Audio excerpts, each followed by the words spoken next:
जय श्रीमन्नारायण।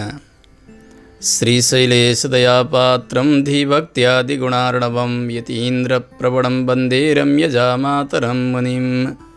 लक्ष्मीनाथसमारम्भां नाथयामुनमध्यमाम् अस्मदाचार्यपर्यन्तां वन्दे गुरुपरम्परां। मौद्गल्यवंशं सुलभं सुशीलं रामानुजार्यस्य मताश्रयन्तं श्रीमत्सुखाचार्यकृपैकभाजं श्रीदेवकीनन्दनवर्यमीडे।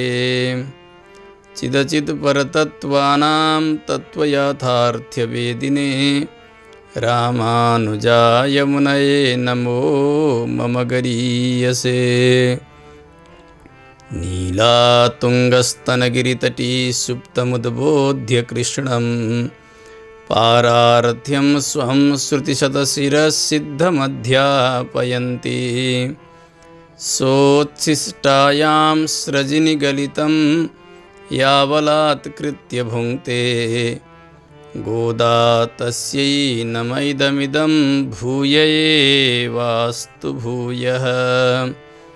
शतमखमणिनीला चारुकल्हारहस्ता स्तनभरनमिताङ्गी सान्द्रवात्सल्यसिन्धुः। अलकविनिहिताभिस्रग्भिराकृष्टनाथा विलसतु हृदि गोदा विष्णुचित्तात्मजानः। विलसतु हृदि गोदा विष्णुचित्तात्मजानः। अखिलहेय प्रत्यनीक कल्याणैकतान श्वेतर समस्त वस्तु विलक्षण अनंत ज्ञानानंदैक स्वरूप परात्पर परब्रह्म परमेश्वर भगवान श्री गोदा रंगमन्नार प्रभु का दिव्य कृपा द्वारा इस वर्ष पावन धनुर्मास महोत्सव को उपलक्ष्य में श्री गोदा देवी द्वारा अनुग्रहित तिरुपावे दिव्य प्रबन्ध को रसास्वादन हामीहरू गरिरहेका छौं। क्रमशः धारावाहिक प्रवचन श्रवण गर्दै गर्दै यस अनुष्ठानलाई आज हामीले 18औं दिनमा लिएर आइपुगेका छौं। अत्यन्तै आनन्दको अनुष्ठान, उज्जीवन कसरी हुन्छ त्यसको विशद चिन्तन यस अनुष्ठानमा गरिन्छ। गोदादेवीले जीवनमा आफूले अनुष्ठान गरेर देखाइ बक्स्यो र अनुष्ठानका द्वारा जीवलाई भगवानका साथ जोड्ने कार्य पनि गरिबक्स्यो। आफ्नो जो शेषत्व स्वरूप हो भगवानका साथमा प्रार्थना गर्दै गर्दै सम्पूर्ण जीवको प्रतिनिधित्व निर्वहन गर्नुभएको छ श्री गोदा देवीले। पारार्थ्यम स्वम श्रुतिशतशिर सिद्धम अध्यापयन्ति। आफ्नो अनन्य प्रेम द्वारा अनन्यार्ह शेषत्व द्वारा भगवानलाई परिपूर्ण उपभोग गर्नुभयो, भगवानको अनुभव गर्नुभयो श्री गोदा देवीले। दुई प्रकारका मालाहरू समर्पण गर्नुभयो। एक पुष्पमयी माला जो आफ्ना केशपाशमा समर्पण गरेको उच्छिष्ट थियो। अर्को वाचिकी माला आफ्ना श्रीमुखबाट प्रबन्धका रूपले अवतीर्ण भयो, तिरुपावे दिव्य प्रबन्ध। भगवान र भक्त दुवैका लागि अत्यन्तै आदरणीय माला श्री तिरुपावे दिव्य प्रबन्ध, जसको अनुष्ठानले सर्वत्र सुभिक्षा हुन्छ, सर्वत्र मङ्गल हुन्छ भनेर हामीले पहिलेबाट श्रवण गर्दै आइरहेका छौं। आउँ सर्वप्रथम 18औं गाथालाई मूल पारायणका क्रमले हामी अनुसन्धान गरौँ।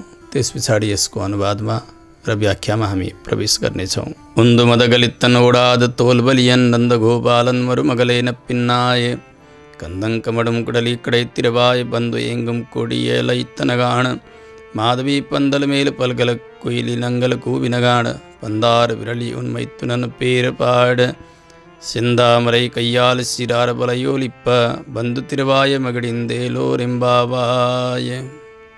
श्री गोदादेवीका श्रीमुखबाट निश्चित मूल हामीले श्रवण गर्यौं। यसको भावानुवाद गर्नुभएको छ आचार्यले।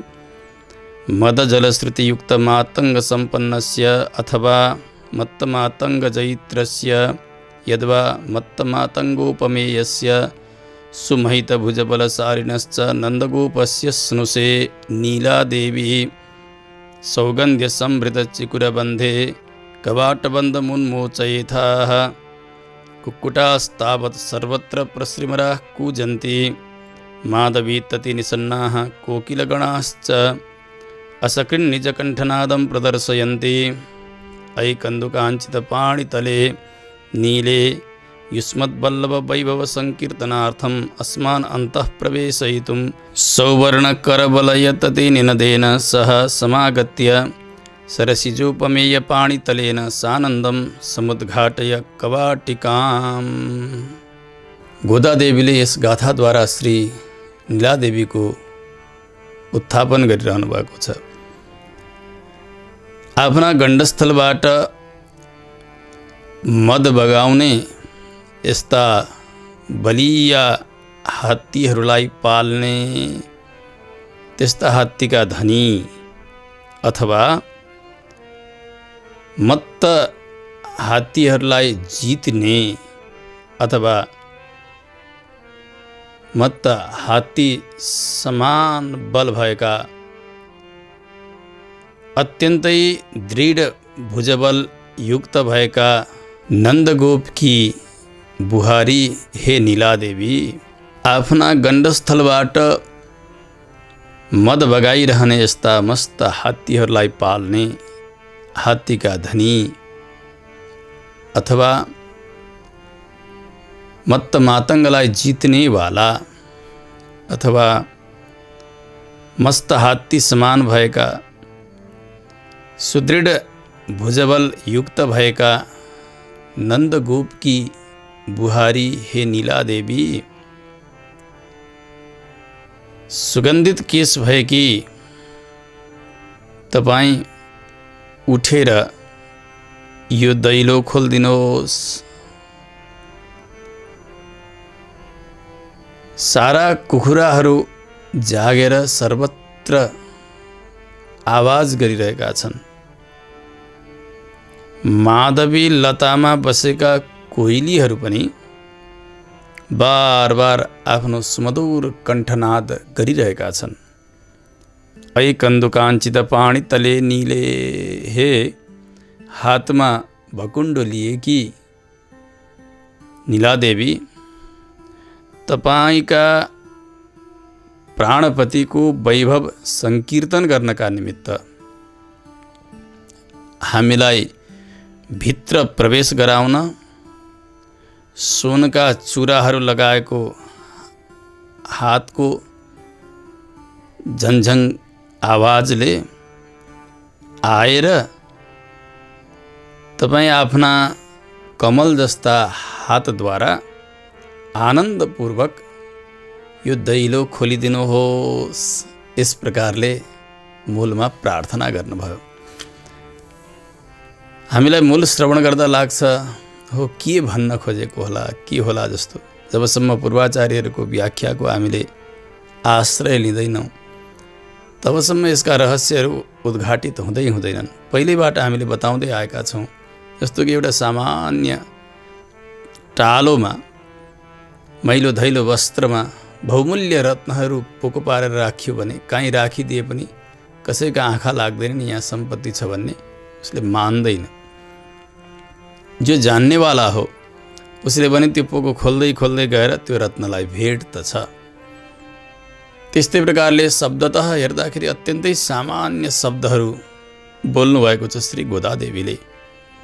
प्रत्येक दिन धनुर्मासमा एक एक गाथाद्वारा भगवानको मङ्गलानुशासन गर्नुभएको छ। सम्पूर्ण श्रुतिको सारलाई यसमै निबद्ध गरिदिनु भएको छ। त्यसकारणले जति शास्त्रका भित्र प्रवेश गरेका महापुरुषहरू हुनुहुन्छ उहाँहरूले यसभित्रको रत्नलाई उति नै तलसम्म प्रवेश गरेर निकाल्नुहुन्छ। हामीले श्रवण गर्दै आयौँ प्रथम गाथामा भगवत सन्निधानमा जानका निमित्त, भगवत अनुभवका निमित्त सबैलाई अधिकार छ आओ भनेर सबैलाई आह्वान गरेर। दोस्रो गाथामा शास्त्र मर्यादालाई पनि बताउनुभयो। शास्त्रमा विधि र निषेध छन्, यिनलाई ख्याल गरेर नै जानुपर्छ भगवत सन्निधानमा। व्रतको नियम बताउनु भयो। हामीले दुध पिउने छैनौँ, घिउ पिउने छैनौँ, आँखामा गाजल लगाउने छैनौँ, शिरमा पुष्प धारण गर्ने छैनौँ इत्यादि निषेध। र हामीले भगवानको कीर्तन गर्नेछौँ, दिन दुखी र सत्पात्रमा यथाशक्ति भिक्षा दिनेछौँ भनेर विधि, यी सबै कुरा बताउनु भयो दोस्रो गाथामा। तेस्रो गाथामा धनुर्मास व्रतको फल अत्यधिक धेरै हुन्छ भनेर फलश्रुति बताएर चौथो गाथामा गोपिनीहरूले मेघ देवतालाई पर्याप्त वर्षाका निमित्त आज्ञा दिनुहुन्छ। पाँचौं गाथामा अनेक प्रकारको विघ्नको शङ्का र त्यसको परिहार गरियो। छैटौं गाथाबाट प्रत्येक गाथामा एक एक विशेष सखीहरूको उत्थापन प्रारम्भ गर्नुभयो गोपिनीहरूले। छैटौं गाथामा भगवत अनुभवमा चुर्लुम्म डुबेकी एक विशेष गोपीको उत्थापन गर्नुभयो। सातौं गाथामा गोपी मण्डलीकी नायकमणि समान भएकी एउटी विशेष गोपिनीको उत्थापन गर्नुभयो। आठौं गाथामा भक्तलाई भगवानसँग मिलाइदिने र भगवत अनुभवमा अत्यन्तै कौतूहल भएकी यस्ती कुतूहलवाली गोपीको उत्थापन गर्नुभयो गोपिनीहरूले। त्यस पछाडि नवौं गाथामा प्रवेश गरिसकेपछि मामाकी छोरीको उत्थापन गर्नुहुन्छ। दशौं गाथामा आफूले गर्नुपर्ने कार्य पूर्ण गरेकी त्यस्ती कृतकृत्या गोपीको उत्थापन गर्नुभयो। 11औं गाथामा आफ्ना स्वकर्ममा निरत भएकी एउटी विशेष गोपीको उत्थापन गरेर 12औं गाथामा भगवानको नित्य सेवाका कारण आफ्ना घरका काम धन्दा सबै भुलेका यस्ता गोपकी बहिनीको उत्थापन गर्नुहुन्छ। 13औं गाथामा सुन्दर आँखा भएकी गोपीको उत्थापन गर्नुभयो। 14औं गाथामा अघिल्ला दिन भोलि सबैभन्दा पहिले म जागेर सबैलाई उठाउने छु भनेर प्रतिज्ञा गर्ने तर अबेरसम्म सुत्ने यस्ती गोपीको उत्थापन गर्नुभयो। र 15औं गाथामा आएर जति पनि यस व्रतका निमित्त सन्नद्ध भएका व्रजका गोपिनीहरू हुनुहुन्छ लाखौंका सङ्ख्यामा, उहाँहरूको एकै पटक दर्शन गर्न चाहने, त्यो भागवत गोष्ठीको दर्शन गर्न चाहने विशेष गोपीको उत्थापन गर्नुभयो। यी 10 गाथाद्वारा 10 आलवारहरूको उत्थापन हो भनेर हामीले पहिलेबाट सुन्दै नै आइरहेका छौँ। जति बेला गोदादेवीको अवतार भयो, अवतारको स्थल पनि दक्षिण मथुरादेखि नजिकै धन्वी नव्य नगर, अनि त्यस समयमा भगवान श्रीकृष्ण पनि त्यहाँ बटपत्र साईका रूपले अर्चामा विराजित हुनुहुन्छ। त्यहाँ कोही गोपी छैनन्, आफूलाई नै गोपी भावमा उतार्नुहुन्छ।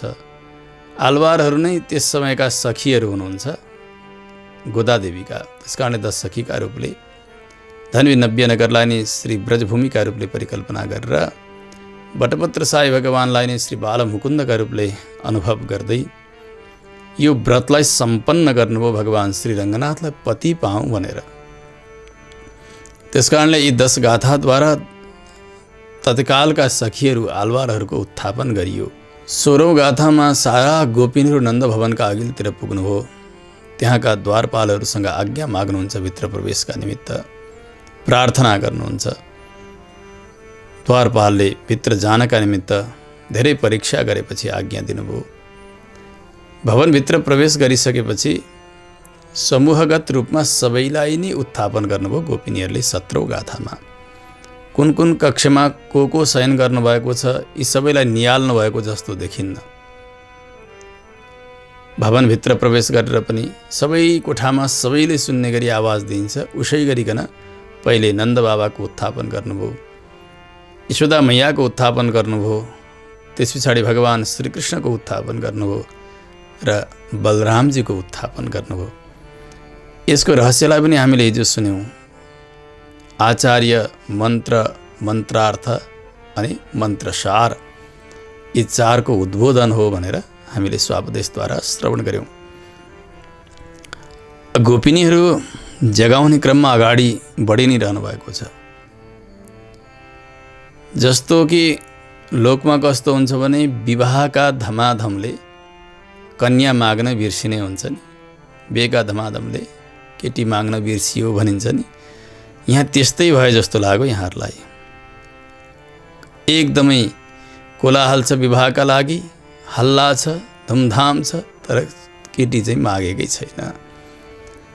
आज त्यस्तै भयो। किनभने श्रीकृष्ण अवतारमा प्रधान महिषी हुनुहुन्छ श्री नीलादेवी। भगवानकी महिषी, भगवानकी प्राणवल्लभा श्री नीलादेवीलाई नजगाई, उहाँको आज्ञा नलिकन भगवान कसरी जाग्न सक्नुहुन्छ? कसरी हामीले जगाउन सक्छौँ र? यो गल्ती हामीले गर्यौँ। ओहो हन्त न कृता खलु अस्माभि।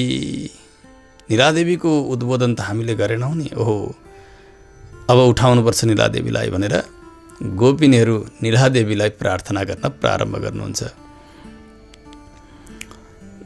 जस्तो कि पुराणहरूमा कथा आउँछन्, भगवान ब्रजमा रहन्जेलसम्म श्री राधाजीका साथ क्रीडा गरेर रहनुभयो। भगवान जब मथुरा हुँदै द्वारका प्रवेश गर्नुभयो, भगवानका रुक्मिणी सत्यभामा आदि गरेका पत्नीहरूका साथ विवाह भयो। यो हामीले सुनेका छौँ। मङ्गल गर्दा पनि भगवानको यसरी गरिन्छ। चित्तद्रिङ मोहनाङ्गाय श्रीमते नन्दसूनवे रुक्मिणी सत्यभामाभ्याम नित्ययुक्ताय मङ्गलम्। चित्तलाई, नेत्रलाई सबैलाई खिचिदिने त्यस्तो सुन्दर स्वरूप भएका भगवान, जो साक्षात् लक्ष्मीपति हुनुहुन्छ, नन्दसुनु हुनुहुन्छ, नन्दका पुत्र हुनुहुन्छ। उहाँ रुक्मिणी र सत्यभामाले शहीद भएका हुनुहुन्छ। यस्ता प्रभुको मङ्गल होस् भनेर मङ्गलानुशासन गर्नुहुन्छ भक्तहरूले। त्यसकारणले जहाँ पनि अर्चावतार भगवानको श्रीकृष्ण अवतार स्थापित गरिएको हुन्छ, अर्चा विग्रह, त्यहाँ रुक्मिणी र सत्यभामा नै दिव्य देशहरूमा मिल्नुहुन्छ। पुराणहरूका क्रमले भगवानका प्रधान महिषीको गणनामा पहिले श्री रुक्मिणीजीकै गणना गरिएको छ। राघवत्वे भवत् सीता रुक्मिणी कृष्ण जन्मनी देवत्वे देवदेहेयम मानुषत्वे च मानुषी। श्री विष्णु पुराणमा पराशर महर्षिले यही नै बताउनुहुन्छ। भगवान जब मानिस बनेर आउनुहुन्छ त्यसबेला लक्ष्मीजी पनि मानुषी बनेर आउनुहुन्छ। भगवान जब देवता बनेर आइबक्सन्छ त्यस समयमा लक्ष्मीजी पनि देवी बनेर आइबक्सन्छ। रामावतारमा साक्षात् महालक्ष्मीजी सीताजी बनेर आइबक्स्यो भने कृष्ण अवतारमा रुक्मिणी बनेर आउनुभयो। यही नै हामीले प्राप्त गरेका छौँ। तर यहाँ भगवानलाई नीला बल्लभ भनेर बताइएको छ। यो कसरी हुन सक्छ भन्दा 4000 दिव्य प्रबन्ध सबैमा रुक्मिणी देवीको चर्चा कहीँ मात्रै गर्नुभएको छ। आलवारहरूले गर्नुभएको छ, तर त्यति धेरै प्रशस्त गर्नुभएको छैन। तर नीलादेवीका साथमा भगवानको चर्चा भने प्रशस्तै गर्नुभएको छ। परशतेषु स्थलेषु, सयौँ स्थानमा गर्नुभएको छ। यसको कारण बताउनुहुन्छ श्री कुरेश स्वामीजीले सुन्दर बाहुस्तवमा गान गर्दा भन्छ, नीला कुलेन सदृशी किल गोपकन्या। भगवानकी सबै पट्ट महिषीहरूमध्ये नीलादेवी कुलले पनि योग्य हुनुहुन्छ। कुलले योग्य हुनुहुन्छ भनेको भगवान यस समयमा गोकुलमा आउनुभएको छ।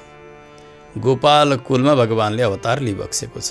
यद्यपि वसुदेवका पुत्र हुनुहुन्छ, तर पनि भगवान यहाँ परिचय आफ्नो देखाउँदै हुनुहुन्छ नन्दको पुत्र भनेर।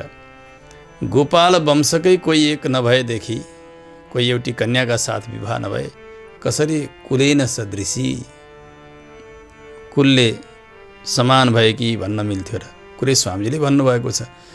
त्यसकारणले एउटी कोही त्यस्तै विशेष पट्ट महिषी, जसलाई द्रविड भाषामा नप्पिन्नै पिराटी भनेर बताइन्छ, नीलादेवी संस्कृत नाम हो।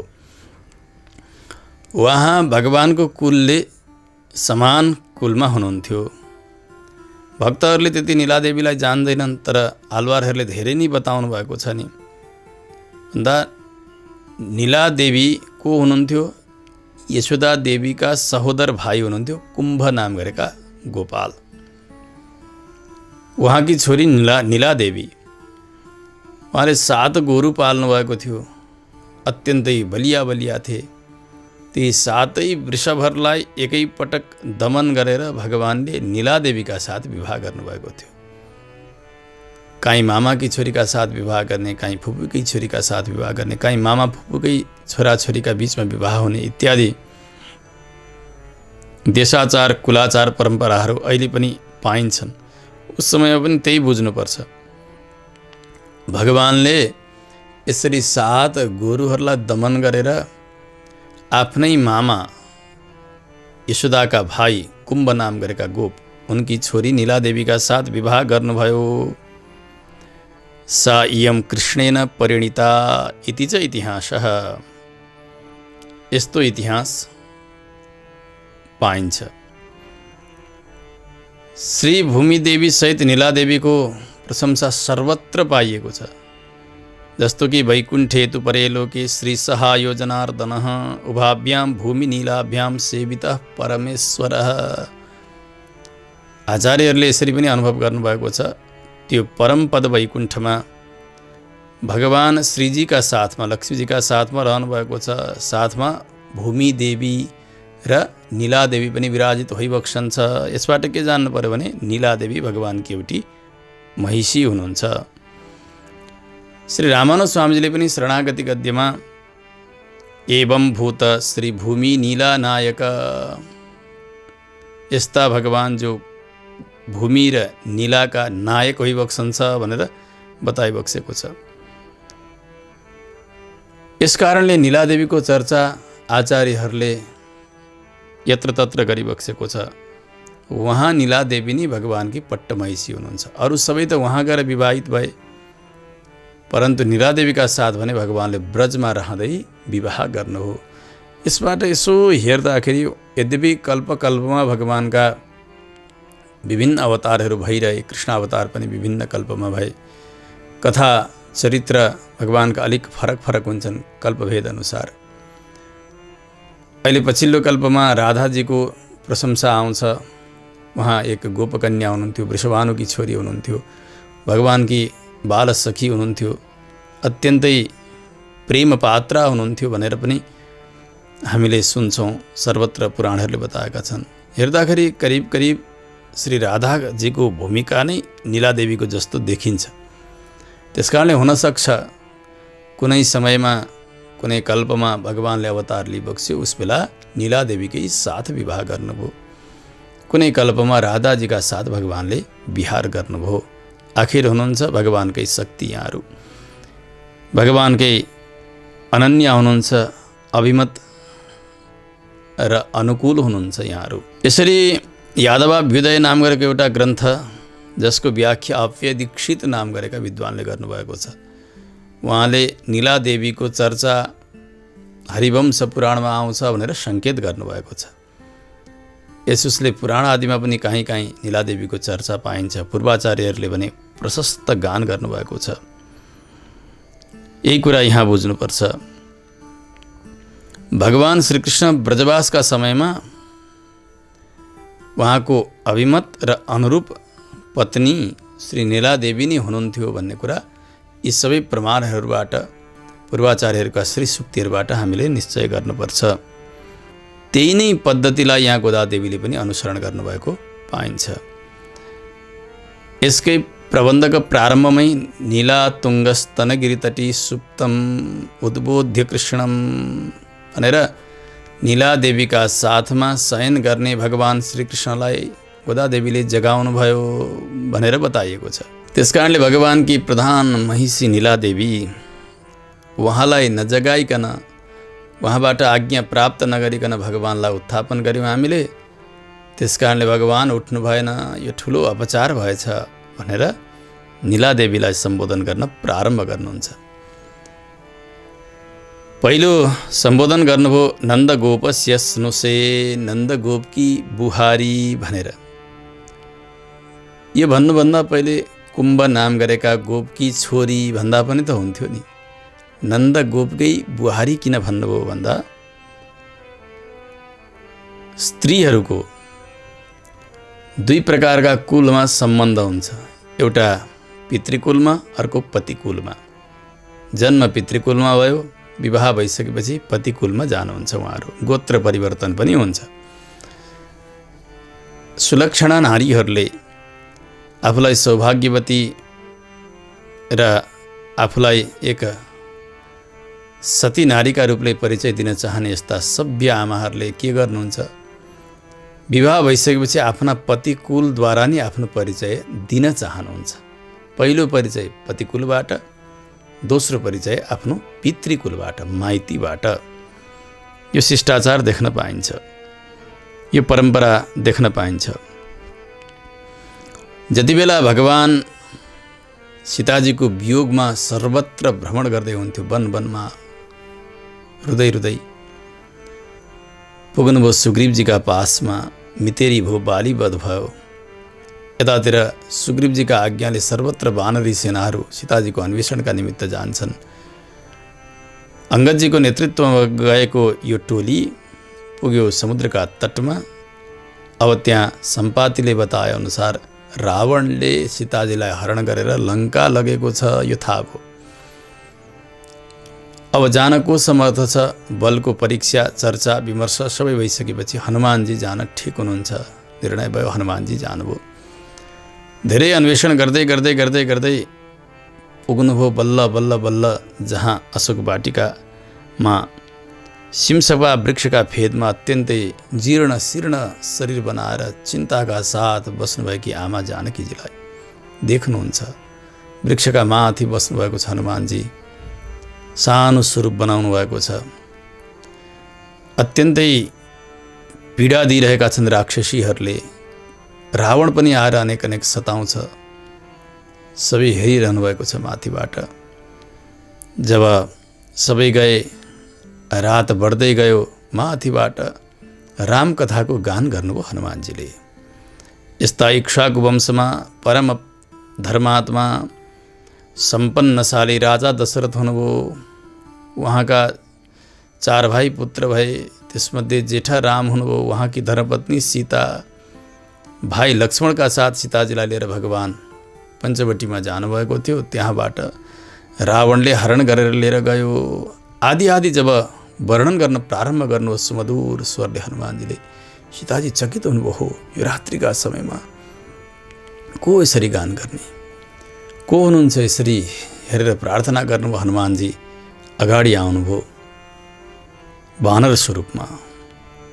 सीताजी पहिले त झस्किनुहुन्छ, यो रावण मायावी छ, अनेक स्वरूप बनाउँछ, हुनसक्छ अहिले यो वानर बनेर पनि यही आएको होला।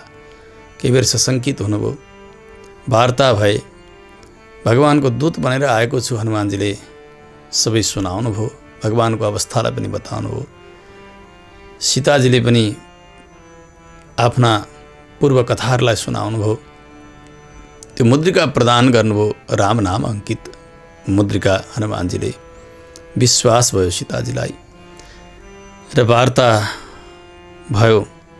वार्ता हुँदाखेरि त्यस समयमा आफ्नो परिचय दिनुपर्दाखेरि हनुमानजीका अग्रतिर सीताजीले यसो भनेर प्रारम्भ गर्नुहुन्छ। हे हनुमन स्नुषा दशरथस्याहं शत्रु सैन्य प्रतापिनः। म महाराज दशरथ की बुहारी हुँ, जो शत्रु सेनालाई समाप्त पार्न सक्ने त्यस्ता बलशाली मेरा ससुरा दशरथ महाराज, उहाँकी म बुहारी हुँ भन्दै गएर अनि अगाडि मात्रै भन्नुभयो, दुहिता जनकस्याहं वैदेहस्य महात्मनः। म राजा जनक की छोरी हुँ, मिथिलामा मेरो जन्म भयो। त्यस पछाडि जति बेला आफ्ना पतिकुलको परिचय दिनुभयो, त्यहाँबाट आफ्नो सम्बन्ध जोड्नुभयो, त्यस पछाडि मात्रै पिताका कुलको, पितृकुलको परिचय जोड्नुहुन्छ जानकीजीले। यो हो सच्चा परिचयको क्रम। कोही सौभाग्यवती नारी, सती नारीले दिने परिचय यही नै हो। यही हो हाम्रो उत्तम वैदिक संस्कृति, यही हो हाम्रो परम्परा पनि। कस्तो हुन्छ भने पतिका घरमा सीमातीत दारिद्र्य छ, केही खाने छैन, लगाउने छैन, केही छैन भने पनि पिताका घरमा धेरै ठुलो वैभव छ भने सती नारीहरूले आफ्ना पतिकुललाई धिक्कार्दैनन्, यहाँको दुःख बताउँदैनन्, हाँसेर पुग्छन् माइती घरमा, सबै कुरा ठिकठाक छ भनेर बताउँछन्। यसमै गर्व गर्दछन् नारीहरूले। पतिको घर अत्यन्तै कङ्गालको घर होस्, पिताजीको घर कुबेरको जस्तो ऐश्वर्यकै किन नहोस्, तर पनि आफ्ना घरको चर्चा माइतीमा आएर गर्दैनन् नारीहरूले, सच्चा नारीहरूले। यही कारणले यहाँनेरि जसरी जानकीजीले म दशरथजीकी बुहारी हुँ भनेर परिचय दिनुभयो, त्यसैमै उहाँले आनन्द मान्नुभयो। यो जान्नुहुन्थ्यो गोपिनीहरू। त्यसकारणले भगवानकी प्रधान महिषी नीलादेवी उहाँ पनि नन्द बाबाकी बुहारी भनाउनै रुचाउनुहुन्छ। त्यसकारणले हामी यसै गरी सम्बोधन गरौँ, नन्द गोपस्य स्नुषे, नन्दकी बुहारी भनेर सम्बोधन गर्नुभयो। यसको अर्थ यही भयो। मूल गाथामा नन्द बाबाका विशेषणहरू बताइएका छन्। धेरै भावहरू निकालिएको छ। विशेष गरी 2 विशेषण छन्। यसलाई 3 प्रकारले पनि चिन्तन गर्नुभएको छ आचार्यहरूले। एउटा छ मद जलश्रुतियुत मातङ्ग सम्पन्नत्वम, आफ्ना गण्डस्थलबाट मद धारा बगाउने, त्यो रस बगाउने त्यस्ता मस्त हात्ती धेरै पाल्ने त्यस्ताका मालिक भन्ने एउटा विशेषणको अर्थ हुन्छ। त्यस्ता नन्द बाबा। यहाँ बडा विचित्र छ। नन्द बाबाले कहिले हात्ती पाल्नुभयो? त्यस्ता बलिया हात्ती कहाँ थिए? कसरी त्यस्ता हात्तीका धनी हुनुभयो नन्द बाबा? यो त ठिक भएन नि भन्दा होइन। यो पनि सम्भव छ। कसरी सम्भव छ र? उहाँले त गाई पाल्नु भएको छ, भैँसी पाल्नु भएको छ, अरू पशुहरू पाल्नु भएको छ भन्दा नै एउटा रहस्य छ यसमा। ब्रजमा भगवान श्रीकृष्ण नै एउटा मस्त हात्ती समान हुनुहुन्छ। जस्तो हात्तीलाई ऐँच्न कति गाह्रो पर्छ, भगवान पनि त्यस्तै नटखटे लीला गर्नेवाला हुनुहुन्छ। एकदमै नगर्ने काम पनि गरिरहनुहुन्छ। त्यसकारणले मस्त हात्ती, मत्त हात्तीका रूपले भगवान श्रीकृष्णलाई ब्रजमा चिनिन्थ्यो। कसरी जानिन्छ? प्रमाण कहाँ छ त भन्दा गोदादेवीका पिता भट्टनाथ सूरीले आफ्ना सूक्तिमा यही बताउनु भएको छ। भगवानलाई मत्त मातङ्ग भनेर सम्बोधन गर्नुभएको छ। यसै गरी गोदादेवीले स्वयं पनि अर्को प्रबन्धमा नाचियार तिरुमोलीमा पनि भगवानलाई एक पटक होइन धेरै पटक मत्त मातङ्ग, मस्त हात्ती भनेर सम्बोधन गर्नुभएको छ। त्यसकारणले हात्ती पाल्नेलाई हात्तीको मालिक भनिन्छ। भगवान नन्द बाबाकै घरमा बस्नुहुन्थ्यो। भगवानलाई नन्द बाबाले निरक्षा गरिरहनु भएको छ, सेवा गरिरहनु भएको छ चरित्रका हिसाबले हेर्दा। त्यसकारण त्यस्ता हात्तीका धनी नन्द बाबा हुनुभयो। भगवान श्रीकृष्ण रूपी हात्तीका धनी। भगवान श्रीकृष्ण र हात्तीमा धेरै प्रकारले साम्य छ। त्यसै भनिएको होइन। पूर्वाचार्यहरूले, आलवारहरूले त्यत्तिकै मात्र भन्नुभएको होइन। यहाँ गोदादेवीले पनि उसै हात्ती, मस्त हात्ती भनेर भगवानलाई बताउनु भएको होइन। यो अब हामीले केही बेरमा यसको साम्यलाई सुन्नेछौँ। अर्को विशेषण छ एउटा, मस्त हात्तीलाई जित्नेवाला, अथवा त्यसबाट अर्को अर्थ पनि निस्कन्छ मस्त हात्ती समान बलिया भन्ने अर्थ हुन्छ। यसको दुईटाको एउटै नै तात्पर्य हो। जस्तो कि कमल जैत्र विलोचनः भनेर भन्यो, कमललाई जित्ने प्रकारका आँखा भन्नु र कमल नयन अथवा कमलाभ विलोचन भन्ने एउटै हो। कमल जस्ता नेत्र भन्नु एउटै हो। भनेको सुन्दर नेत्र भन्ने अर्थ हुन्छ। कमल जल जस्ता राता नेत्र भन्ने नै अर्थ हुन्छ। त्यस्तै प्रकारले यहाँ हात्तीलाई जित्ने अथवा हात्ती समान भन्नु समानै अर्थ हो। मस्त हात्ती समान बलिया नन्द बाबा हुनुहुन्छ। कसरी हुनुहुन्छ भन्दा उपनिषदले बताउनुहुन्छ, य आत्मदा बलदा, भगवान आत्मा दिनेवाला हुनुहुन्छ, बल दिनेवाला हुनुहुन्छ इत्यादि। नायमात्मा बलहीनेन लभ्यः न मेधया न बहुना श्रुतेन इत्यादि श्रुतिका वचनहरू छन्। भगवानलाई प्राप्त गर्नका निमित्त धेरै बल चाहिन्छ अनि भगवान बल दिनेवाला हुनुहुन्छ। यी दुवै रहस्यलाई हामीले विचार गरौँ है। भगवान बल प्रदान गर्नेवाला हुनुहुन्छ। अत्यन्तै क्षुद्र विषयको अनुभव गर्न उत्सुक भएका जनहरूलाई पनि त्यो विषय भोग गर्नका लागि बल नै चाहिन्छ। केही खानु पर्यो अथवा रति इत्यादि क्रीडा गर्न पर्यो, केही गर्न पर्यो, जे गरे पनि आवश्यक बल त चाहिन्छ। सामान्यलाई त बल चाहिन्छ भने त्यति सर्वोत्कृष्ट विषय भगवान, उहाँलाई अनुभव गर्नका लागि बल चाहिँदैन त।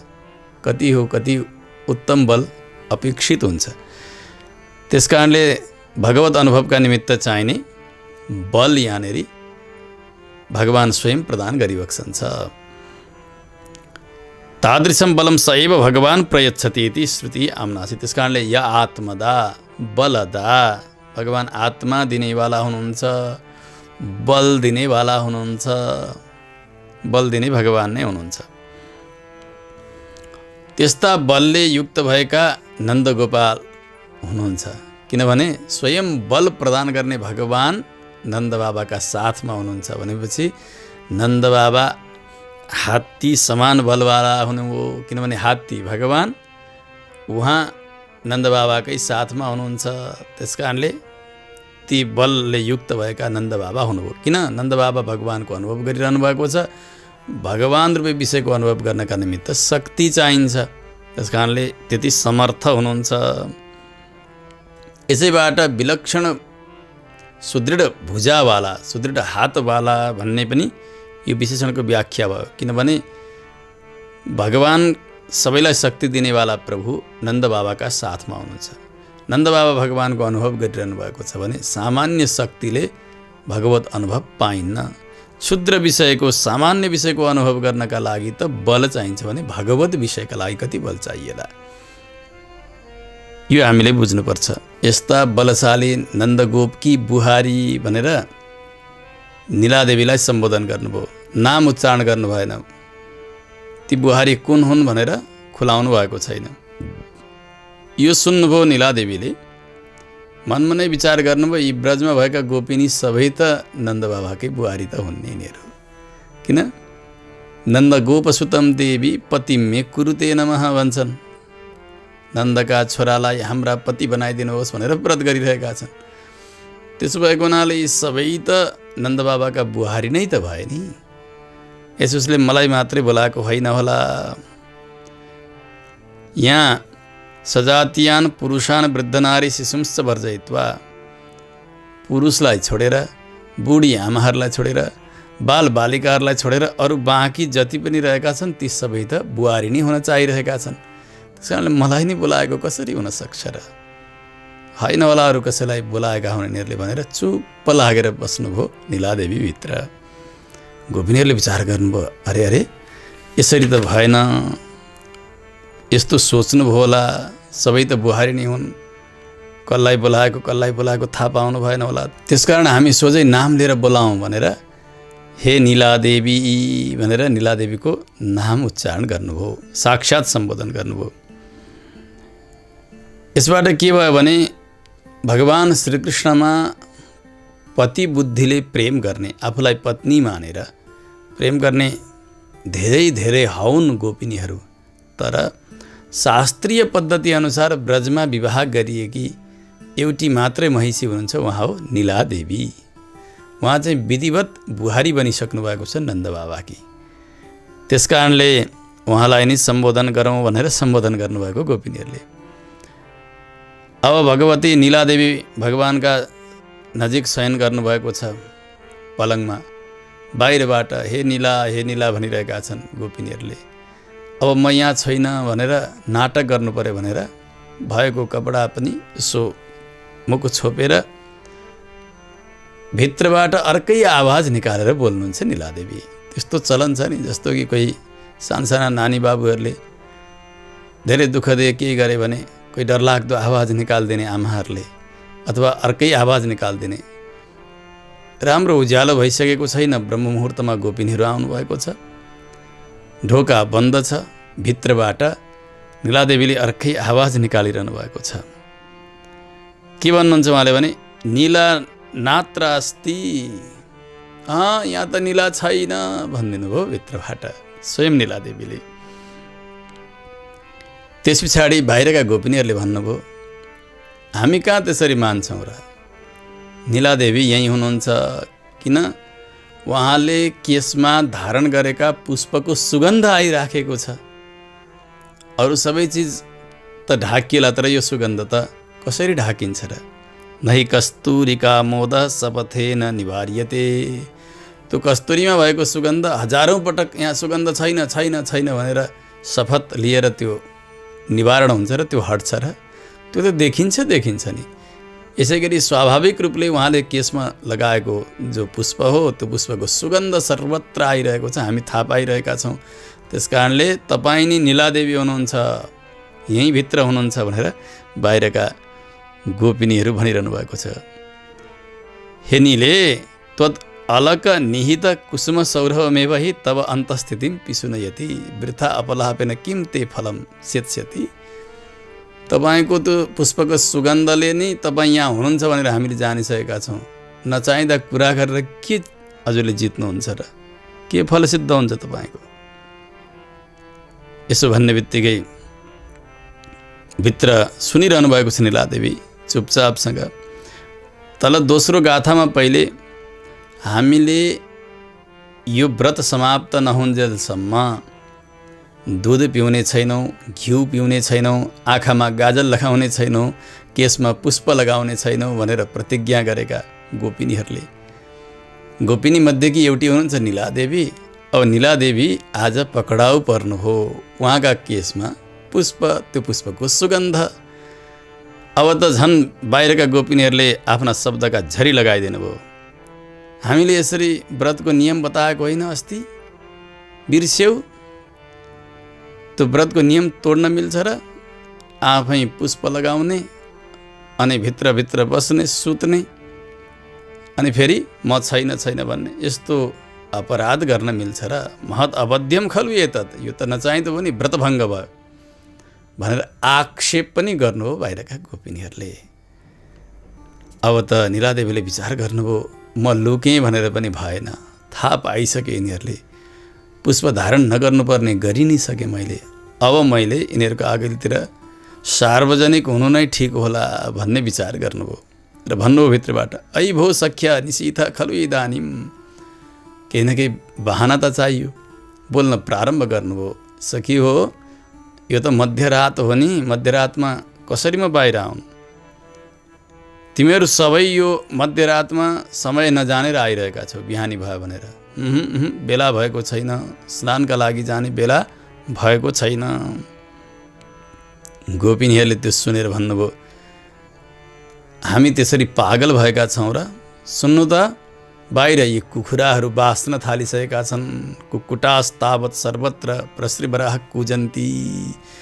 यो प्रभातको लक्षण हो नि, बिहानै कुखुरा बाँच्छन्। अब बिहानी भयो भनेर जानिन्छ। यो आवाज त झुटो हुँदैन नि, यिनीहरूले त सही निर्णय दिइरहेका छन् बिहानीको। त्यस कारणले उठ्नुहोस्। त्यति मात्र होइन, एउटी माधवी नाम गरेको लता, त्यो लतामा बसेर कोइलीहरू पनि कुहु कुहु कुहु गरेर सुमधुर आवाज निकालिरहेका छन्। यो पनि त बिहानीको लक्षण हो नि। एकपटक मात्रै होइन, बार बार कराइरहेका छन् कोइलीहरू। यसबाट बिहानी भयो भन्ने जान्नुहोस्, उठ्नुहोस्। यो सुन्नुभयो नीलादेवीले भित्रबाट। अब सुने पनि नसुने झैँ गर्नुपर्ने भयो। सा अश्रुतिम अभिनीय अवतस्ते। बाहिर भनिरहेका गोपिनीहरूका कुरा सुने झैँ नसुने झैँ गरिदिनु भयो, सुनेर पनि। अब फेरि बाहिरका गोपिनीहरूले भन्नुभयो, विचार गर्नुभयो, यी त केही बोल्छिन् अनि फेरि बोल्न बन्द गर्छिन्, के चाहिँ यिनको चाला भनेर गएर त्यो झ्यालका छिद्रबाट यसो गोपिनीहरूले च्याउनु भयो। अलिअलि उज्यालोभित्र प्रवेश गरिसकेको छ। सो हेर्दा त हातमा भकुण्डो लिएर भगवान्का सन्निधिमा सुत्नुभएको नीलादेवी देख्नुभयो गोपिनीहरूले र भन्नुभयो, ऐ कन्दुकाञ्चित पाणी तले। ए भकुण्डो हातमा लिने भएकी नीलादेवी उठ्नुहोस्।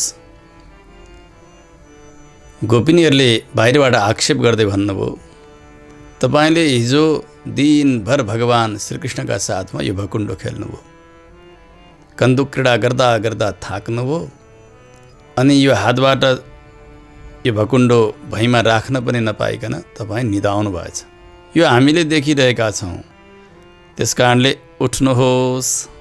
अब यतातिर नीलादेवीले विचार गर्नु, अब सबै थाहा पाइसके, म कसरी सुतेकी छु यो पनि जानिसके, अब त केही भएन, केही सोध्नु पर्यो भनेर भित्रबाट नीलादेवीले भन्नुभयो, त्यसो भए के गरौँ त, किन आयौ तिमीहरू, म के सेवा गरौँ?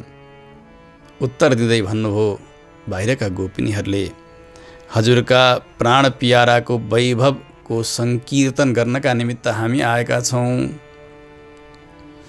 जो हजुरका सर्वस्व धन हुनुहुन्छ र हाम्रा पनि धन हुनुहुन्छ। उहाँका सौशील्य सौलभ्य आदि गरेका गुणहरूको कीर्तन तपाईँसँग मिलेर हामी गर्न चाहन्छौँ। तपाईँ बिना कीर्तन गरेर पर्याप्त हुँदैन। नीलादेवीले भन्नुभयो, यो ढोकामा कुनै आग्लो लगाएको छैन, चुकुल लगाएको छैन, तिमीहरू आफै खोल अनि भित्र प्रवेश गर। गोपिनीहरूले भन्नुभयो, होइन सखी, हामी आफै यो ढोका खोलेर भित्र आउँदैनौँ। तपाईँले लगाउनु भएको छ हातमा सुनका चुराहरू, बालाहरू लगाउनु भएको छ, हजुर त्यहाँबाट उठेर आउनुहोस्। आउँदाखेरि ती हातका चुराहरू बज्नेछन्, छन छन आवाज आउनेछ, अनि ती हातले हजुरले ढोका खोलिदिनुहोस्। त्यसरी आउँदाखेरि हाम्रो कानलाई पनि आनन्द मिल्छ त्यो चुराका आवाजले। अनि हजुरको त्यो आउँदाखेरिको गति सौन्दर्य, त्यो हिँडाइलाई देखेर हाम्रा आँखा पनि धन्य बन्नेछन्। त्यस कारणले हामी यस्तो प्रार्थना गर्छौँ, खोलिदिनुहोस्। यसरी प्रार्थना गर्नुभयो बाहिरका गोपिनीहरूले। यो 18औं गाथालाई भगवान श्री भाष्यकारले अत्यन्तै आदर गर्नुभएको भनेर पूर्वाचार्यहरूले बताउनु भएको छ। यी गाथाको सम्बन्धद्वारा रामानन्द स्वामीजीको नाम तिरुप्पावई जीयर रह्यो। सधैँ सतत तिरुप्पावईको पाठ गर्नुहुन्थ्यो रामानन्द स्वामीजी, नित्यानुसन्धान गर्नुहुन्थ्यो। सन्यासी हुनुहुन्थ्यो, भिक्षाका निमित्त जानु पर्थ्यो वैष्णवहरूका कुटियामा तिरुमालीमा। त्यहाँ जाँदाखेरि मनमनै बिस्तारै बिस्तारै तिरुप्पावईको अनुसन्धान गर्दै गर्दै गर्दै जाँदा 18औं गाथाका समयमा आफ्ना आचार्य श्री महापूर्ण स्वामीजीका भवनमा पुग्नुभयो रामानन्द स्वामीजी। त्यहाँ पुगेर यो गाथाको पाठ गर्न प्रारम्भ गर्दै हुनुहुन्थ्यो। अनुसन्धानको क्रम चल्दै थियो, अर्थानुसन्धान पनि हुँदै थियो। नीलादेवीलाई गोपिनीहरूले यसरी प्रार्थना गर्नुभएको छ र नीलादेवीले आएर त्यो दरवाजा खोलिदिनुहोस् भनेर प्रार्थना गर्नुभयो भन्ने अनुसन्धानमा पुग्दाखेरि त्यसबेला आफ्ना आचार्यकी पुत्री अत्तुलाई नाम गरेकी गुरुबहिनी, उहाँले आएर रामानन्द स्वामीजीका लागि त्यो दरवाजा खोलिदिनुभयो। खोल्ने बित्तिकै यसो हेर्नुभयो, जसरी नीलादेवीको वर्णन गरिएको छ स्वयं श्री नीलादेवीकै रूपले देख्नुभयो आफ्नी आचार्यकी पुत्रीलाई। तत्कालै मूर्छा परेर लड्नुभयो रामानन्द स्वामीजी। साक्षात् नीलादेवीको दर्शन भए झैँ लाग्यो। तामेव कन्यकाम नीलादेवी मन्यमानः व्यामुह्यति स्म। अत्यन्तै हर्षित हुनुभयो, साक्षात् नीलादेवीको दर्शन भए जस्तो लाग्यो। ढोका खोल्नुहोस् भनिरहनु भएको छ गोपिनीहरूले, उस समयमा आएर आचार्य कन्याले खोलिदिनु भयो। गएर सुनाउनुहुन्छ, दौडिँदै गएर भित्र गएर पिताजीलाई। यसो भयो, रामानन्द स्वामी त मूर्छा पर्नुभयो। महापूर्ण स्वामीजीले रामानन्द स्वामीलाई जान्नु भएको थियो, उहाँको हृदयलाई जान्नु भएको थियो। उहाँले सम्झाउनु भयो सबैलाई, यसरी हुनसक्छ। तिरुप्पावईको अनुसन्धान गर्दै गर्दै आज व्यामुग्ध बन्नुभयो। त्यस पछाडि उठाउनुहुन्छ, अरू कार्यहरू सम्पन्न भए। यही गाथामा यसै गरी व्यामुग्ध बन्नुभएको हुनाले रामानन्द स्वामीजीलाई तिरुप्पावई जीयर भन्ने यो अर्को एउटा नाम मिल्यो। यसरी आज नीलादेवीको विशेष उत्थापन गरिरहनु भएको छ गोपिनीहरूले। यो क्रम फेरि अगाडि पनि अरू गाथामा पनि चल्दै जानेछ, हामीले सुन्दै जानेछौँ। यो त ब्रजमा गोपिनीहरूले मार्गशीर्ष व्रत सम्पन्न गर्नका निमित्त गर्नुभएको चरित्र भयो, जसको अनुकरण र अनुभव श्री गोदादेवीले गोपी भावद्वारा गर्नुभयो। यसको तात्पर्यार्थ के हो? स्वापदेशद्वारा आचार्यहरूले यसलाई यसरी बताउनु भएको छ। नन्दगोपकी बुहारी भनेर यहाँ जो सम्बोधन भएको छ, नन्दगोप भनेका आचार्य हुनुहुन्छ। हामीले धेरै पटक सुन्दै आइसकेका छौँ, अत्यन्तै आनन्दित। र गो भनेको शास्त्र, शास्त्रको रक्षक गोपाल। भगवत अनुभवले आनन्दै आनन्द उहाँलाई छ र शास्त्रको रक्षक भएको हुनाले नन्दगोप भनेका स्वयं आचार्य हुनुहुन्छ। उहाँकी बुहारी भन्नाले अत्यन्तै आचार्यका अन्तरङ्ग शिष्य, त्यस्ता प्रिय शिष्यको उत्थापन भएको यहाँ जान्नुपर्छ। पहिले त आचार्यका प्रभावलाई यहाँ बताइयो। दुई प्रकारका विशेष विशेषणहरू, बलियो हात्तीलाई पाल्नेवाला अथवा हात्तीलाई जित्ने, हात्ती समान इत्यादि। यो सबै आचार्यमा घट्न सक्छ। आचार्य हात्ती पाल्नेवाला हुनुहुन्छ। कसरी? दिव्यसूरीहरूले यस प्रकारको अनुभव गर्नुभएको छ कि भगवानलाई हे मत्त मातङ्ग, हे मस्त हात्ती भनेर धेरै पटक सम्बोधन गर्नुभएको छ। हात्ती र भगवानमा धेरै प्रकारका साम्य छन्। जस्तो कि हात्ती अत्यन्तै बलियो भएर पनि एउटा सिक्रीमा बाँधिन्छ। भगवान पनि अखिलकोटि ब्रह्माण्डका नायक, जो स्वाभाविक शक्ति युक्त भइबक्सन्छ, त्यस्ता भएर पनि भगवान मैया यशोदाका ओखलमा बाँधिनुभयो। त्यस कारणले भगवान र हात्तीमा यो एउटा साम्य भयो। यस्तै प्रकारले हात्तीले आफूलाई बाँध्ने जो सिक्री हुन्छ, साङ्लो हुन्छ, त्यो पनि आफ्नै सुँडले उठाएर माउतेलाई दिन्छ अनि त्यसैले भरे बाँधिन्छ ऊ। त्यस्तै प्रकारले भगवान पनि आफूलाई बाँध्न सक्ने भक्तिरूपी पास, भक्तिरूपी दाम्लो भक्तजनलाई स्वयं दिनुहुन्छ अनि त्यसै दाम्लाद्वारा बाँधिदिनुहुन्छ भगवान। प्रविशति हृदि तेषां भक्ति सूत्रोपनद्ध, भक्तिरूपी दाम्लामा बाँधिएर भक्तका हृदयमा भगवान प्रवेश गर्नुहुन्छ। यो पनि हात्तीमा र भगवानमा भएको अर्को साम्य भयो। त्यस्तै प्रकारले हात्ती आफूमा चढ्न चाहने त्यस्ता व्यक्तिहरूका लागि बसिदिएर अनि आफ्नो गोडो यसरी पसारिदिन्छ उसले। त्यो गोडामा टेक्दै टेक्दै हात्तीमा व्यक्ति चढ्छन्। भगवान पनि त्यस्तै हुनुहुन्छ। सभ्यं पादं प्रसार्याश्रित दुरितहरं दक्षिणं कुञ्चयित्वा जानुन्यादाय सभ्येतरमितरभुजौ नागभोगे निधाय पश्चाद्बाहुद्वयेन प्रतिभटसमने धारयन् शङ्खचक्रे देवी भूम्यादिजुष्टो वितरतु जगतां शर्म वैकुण्ठनाथः। भगवान कस्तो हुनुहुन्छ? सभ्यं पादं प्रसार्य, आफ्नो देब्रे चरणलाई यसरी पसारिदिनु भएको छ, फैलाइदिनु भएको छ। तिमीहरू आओ आओ, यही चरणको उपासनाद्वारा मलाई प्राप्त गर्छौ भनेर हात्तीले पनि आफ्नो गोडो पछारेको हुन्छ नि। यस कारणले आफूमा आउने भक्तलाई आवाहन गर्नका लागि सहजताका निमित्त भगवानले आफ्नो चरण नै उपायका रूपले प्रस्तुत गरिदिनुहुन्छ। त्यसो हुनाले हात्ती र भगवानमा यो अर्को एउटा साम्य भयो। त्यस्तै माउते आज्ञा दिएका व्यक्तिलाई हात्तीले चढाउँछ, माउतेले नभनेकालाई हात्तीले चढ्न दिँदैन। त्यस्तै प्रकारले भगवान पनि कस्तो हुनुहुन्छ? आचार्यले सिफारिस गरेर पठाएकालाई मोक्ष दिनुहुन्छ, स्वतन्त्रतया आएकालाई भगवान मोक्ष दिनुहुन्न। दत्ते रङ्गी निजमपि पदम देशिका देशकाङ्क्षी, हामीले सुन्दै आएका छौँ। भगवान रङ्गनाथ यो आचार्यद्वारा सिफारिस गरिएर आएको हो कि होइन, यो व्यक्ति हेरेर मात्रै उसलाई मोक्ष प्रदान गर्नुहुन्छ। यो पनि भगवान र हात्तीमा भएको अर्को एउटा साम्य भयो। त्यस्तै प्रकारले यो हात्ती हुन्छ, ऊ के गर्छ भने कहाँ बस भनेर माउतेले अराउँछ त्यहीँ बस्छ, जहाँ उभि भन्छ त्यहीँ उभिन्छ, जे खान दिन्छ त्यही खाइदिन्छ। त्यस्तै प्रकारले भगवान पनि के हुनुहुन्छ? भक्तका पराधीन हुनुहुन्छ। भक्तले चाहेका बेलामा भगवानको उत्थापन गर्छन्। कौसल्या सुप्रजा राम पूर्वा सन्ध्या प्रवर्तते इत्यादि भनेर भगवान जागिदिनुहुन्छ। आरती गर्छन्, श्रृङ्गार गर्छन्, श्रृङ्गार लिइदिनुहुन्छ। भोग लगाउँछन्, भगवान त्यो स्वीकार गरिदिबक्सन्छ। अनेक उपचारहरू चढाउँछन्, त्यो स्वीकार गरिबक्सन्छ। अनि शयन गराउँछन्, भगवान सुतिदिबक्सन्छ।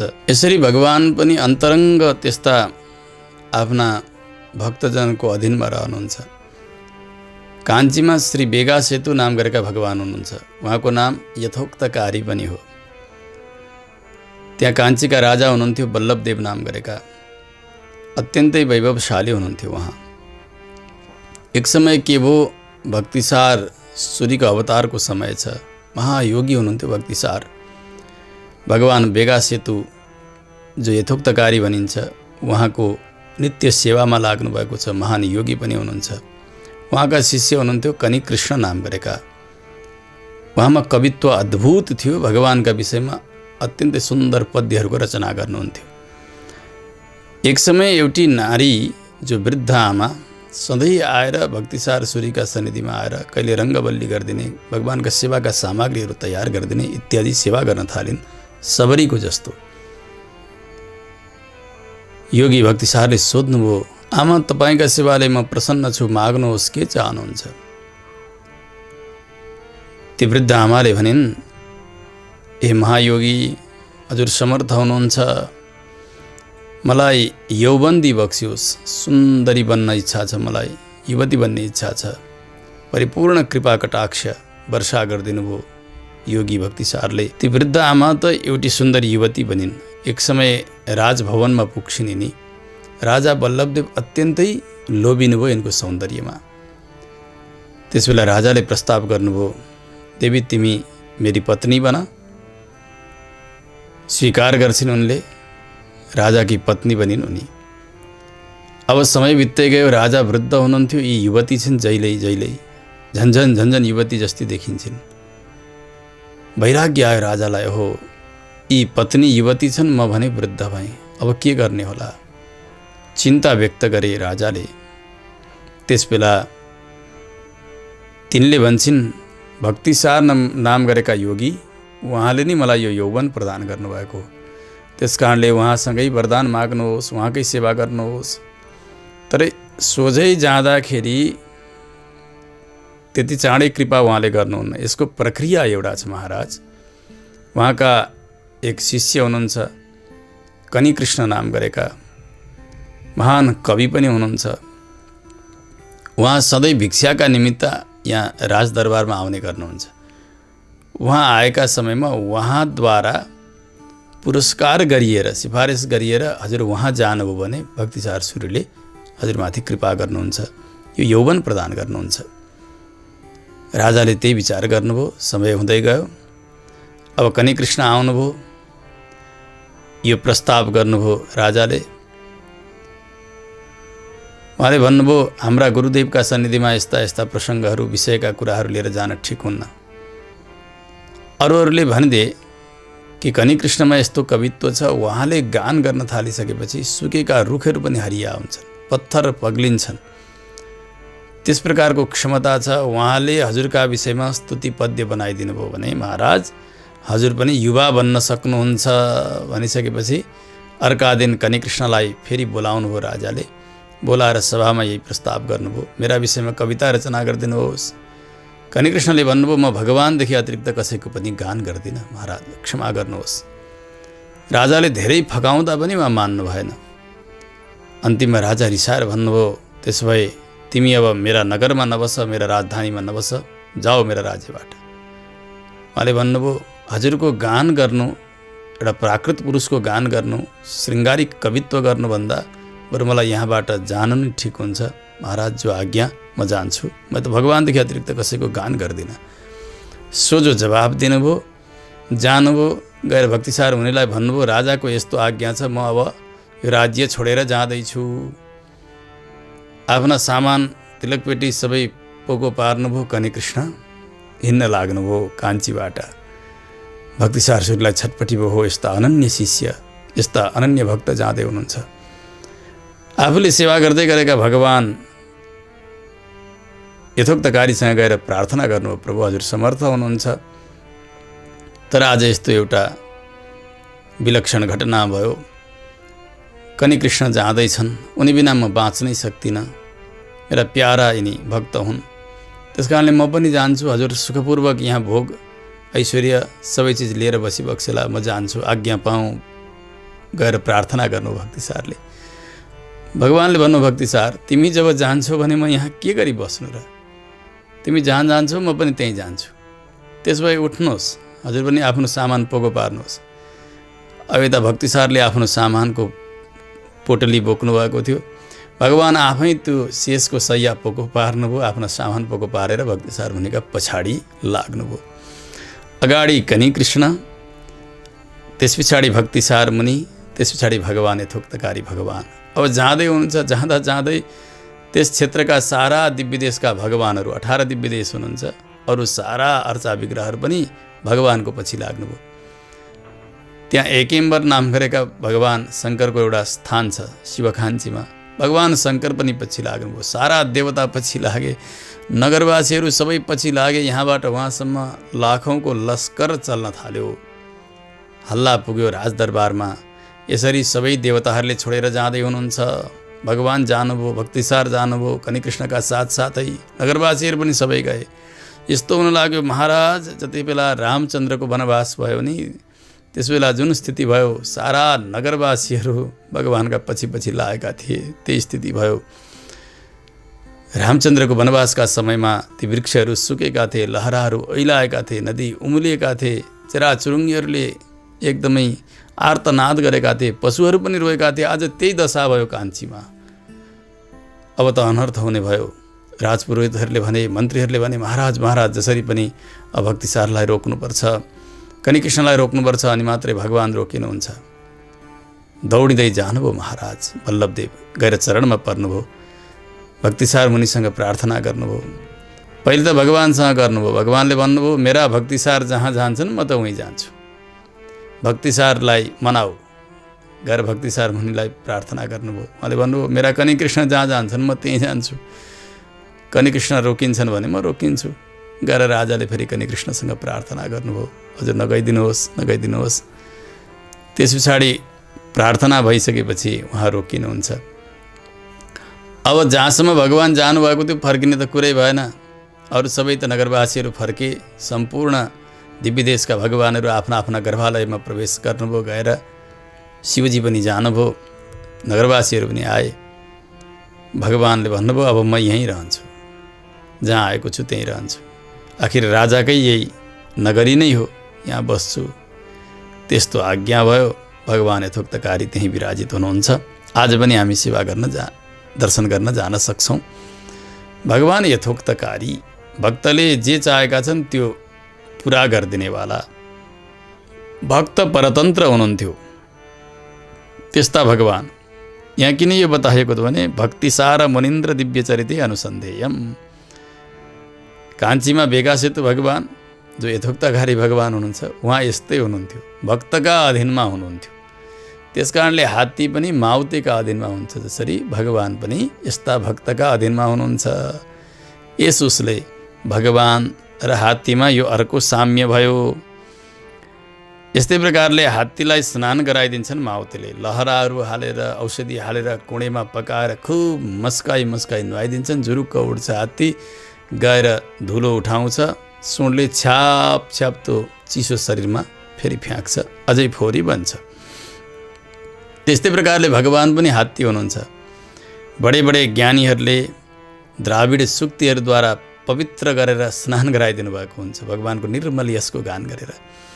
संस्कृत वेदान्तले पनि भगवानको स्वरूपको निरूपण गरिदिनु भएको छ। अत्यन्त सुन्दर बनेका भगवानलाई हामी जस्ता सामान्य व्यक्तिले स्तुति गर्दा कस्तो हुन्छ भन्दा फेरि त्यो नुहाएका शरीरमा माटो छ्यापे जस्तो हुन्छ। श्री पराशर भट्टर स्वामीजीले रङ्गराजतबमा यही नै अनुभव गर्नुभएको छ। आचार्यको नैचानुसन्धानको पराकाष्ठा। श्रीरङ्ग कभ्र कलभम कैव स्नात्वापि धूली रसिकम निषिद्धा। ओहो स्वं संस्कृत द्राविड वेद सुक्तैर भान्तम मदुक्तैर मलिनी करोति। संस्कृत वेदान्त र द्राविड वेदान्तबाट स्नान गर्नुभएका हे भगवान अत्यन्तै सुन्दर हुनुहुन्थ्यो। तर म जस्ता एक क्षुद्र जन्तुका बाणीले हजुरलाई झन् मैले फोहोरी बनाइदिँदैछु, मैलो बनाइदिँदैछु। त्यसकारणले यो पनि एउटा हात्तीमा र भगवान भएको अर्को साम्य भयो। हात्तीलाई पर्वतमा बस्ने इच्छा हुन्छ, उहाँ विहार गर्न चाहन्छन्। त्यस्तै प्रकारले भगवान पनि पर्वतमै निवास गर्न रुचाउनुहुन्छ। श्री वेङ्कटाद्री पर्वत, त्यसै गरी हस्तिगिरी जहाँ वरदराज भगवान बस्नुभएको छ। त्यस्तै प्रकारले भगवान अरू स्थानमा पनि यदुगिरीमा बसिबक्सेको छ, जहाँ पर्वत छन्। त्यस्ता स्थानमा विहार गर्न बस्न भगवान रुचाइबक्सन्छ। यो पनि हात्ती र भगवान भएको अर्को साम्य भयो। हात्ती पनि एउटै हातले दिन्छन्, उनीसँग हात एउटै हुन्छ। कर भनिन्छ त्यो सुँडलाई, हात्तीको हात त्यही नै हो। भगवान पनि त्यस्तै हुनुहुन्छ। दद्यात् न प्रतिगृह्णीयात्, भगवान दिने काम मात्र गर्नुहुन्छ। भक्तले जे चाहन्छन् त्यो दिने काम गर्नुहुन्छ। भक्तबाट केही लिन चाहनुहुन्न भगवानले। त्यसकारणले यो पनि हात्ती र भगवानमा भएको एउटा साम्य भयो। महाबली कहाँ गएर माग्नुभयो नि त भगवानले वामन बनेर।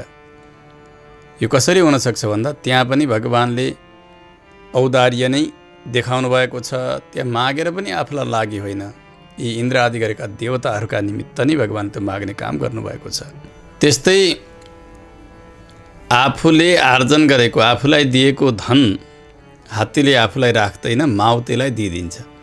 यसै गरी भगवान पनि अर्चा विग्रहमा जतिले अर्चना गर्छन्, समर्पण गर्छन् सम्पत्ति, त्यो आफूले बक्सन्न, आफ्ना अन्तरङ्ग ती सेवकहरूलाई नै प्रदान गर्नुहुन्छ, अर्चकहरूलाई नै प्रदान गर्नुहुन्छ। यो पनि हात्ती र भगवानमा भएको अर्को साम्य भयो।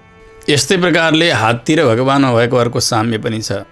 अत्यन्तै बलशाली भएर पनि हात्ती एउटा सानो त्यो अङ्कुशबाट डराउँछ, अङ्कुशको अधीनमा हुन्छ। अङ्कुश उसका शिरमा यसरी गाडिकन नियन्त्रण गर्छ माउतीले। यस्तै प्रकारले भगवान पनि भक्तिद्वारा किनिएको हुनुहुन्छ। भक्ति रूप अङ्कुश भेट्ने बित्तिकै भगवान भक्तका अधीन बन्नुहुन्छ। त्यसकारणले यो पनि हात्ती र भगवानमा भएको अर्को साम्य भयो। यस्तै अरू पनि छन्, जस्तो कि हात्ती अत्यन्तै सुन्दर जनावर हो। गाउँमा हात्ती आयो भने सब लाम लस्कर भएर हेरिरहन्छ, सबैलाई रमाइलो लाग्छ।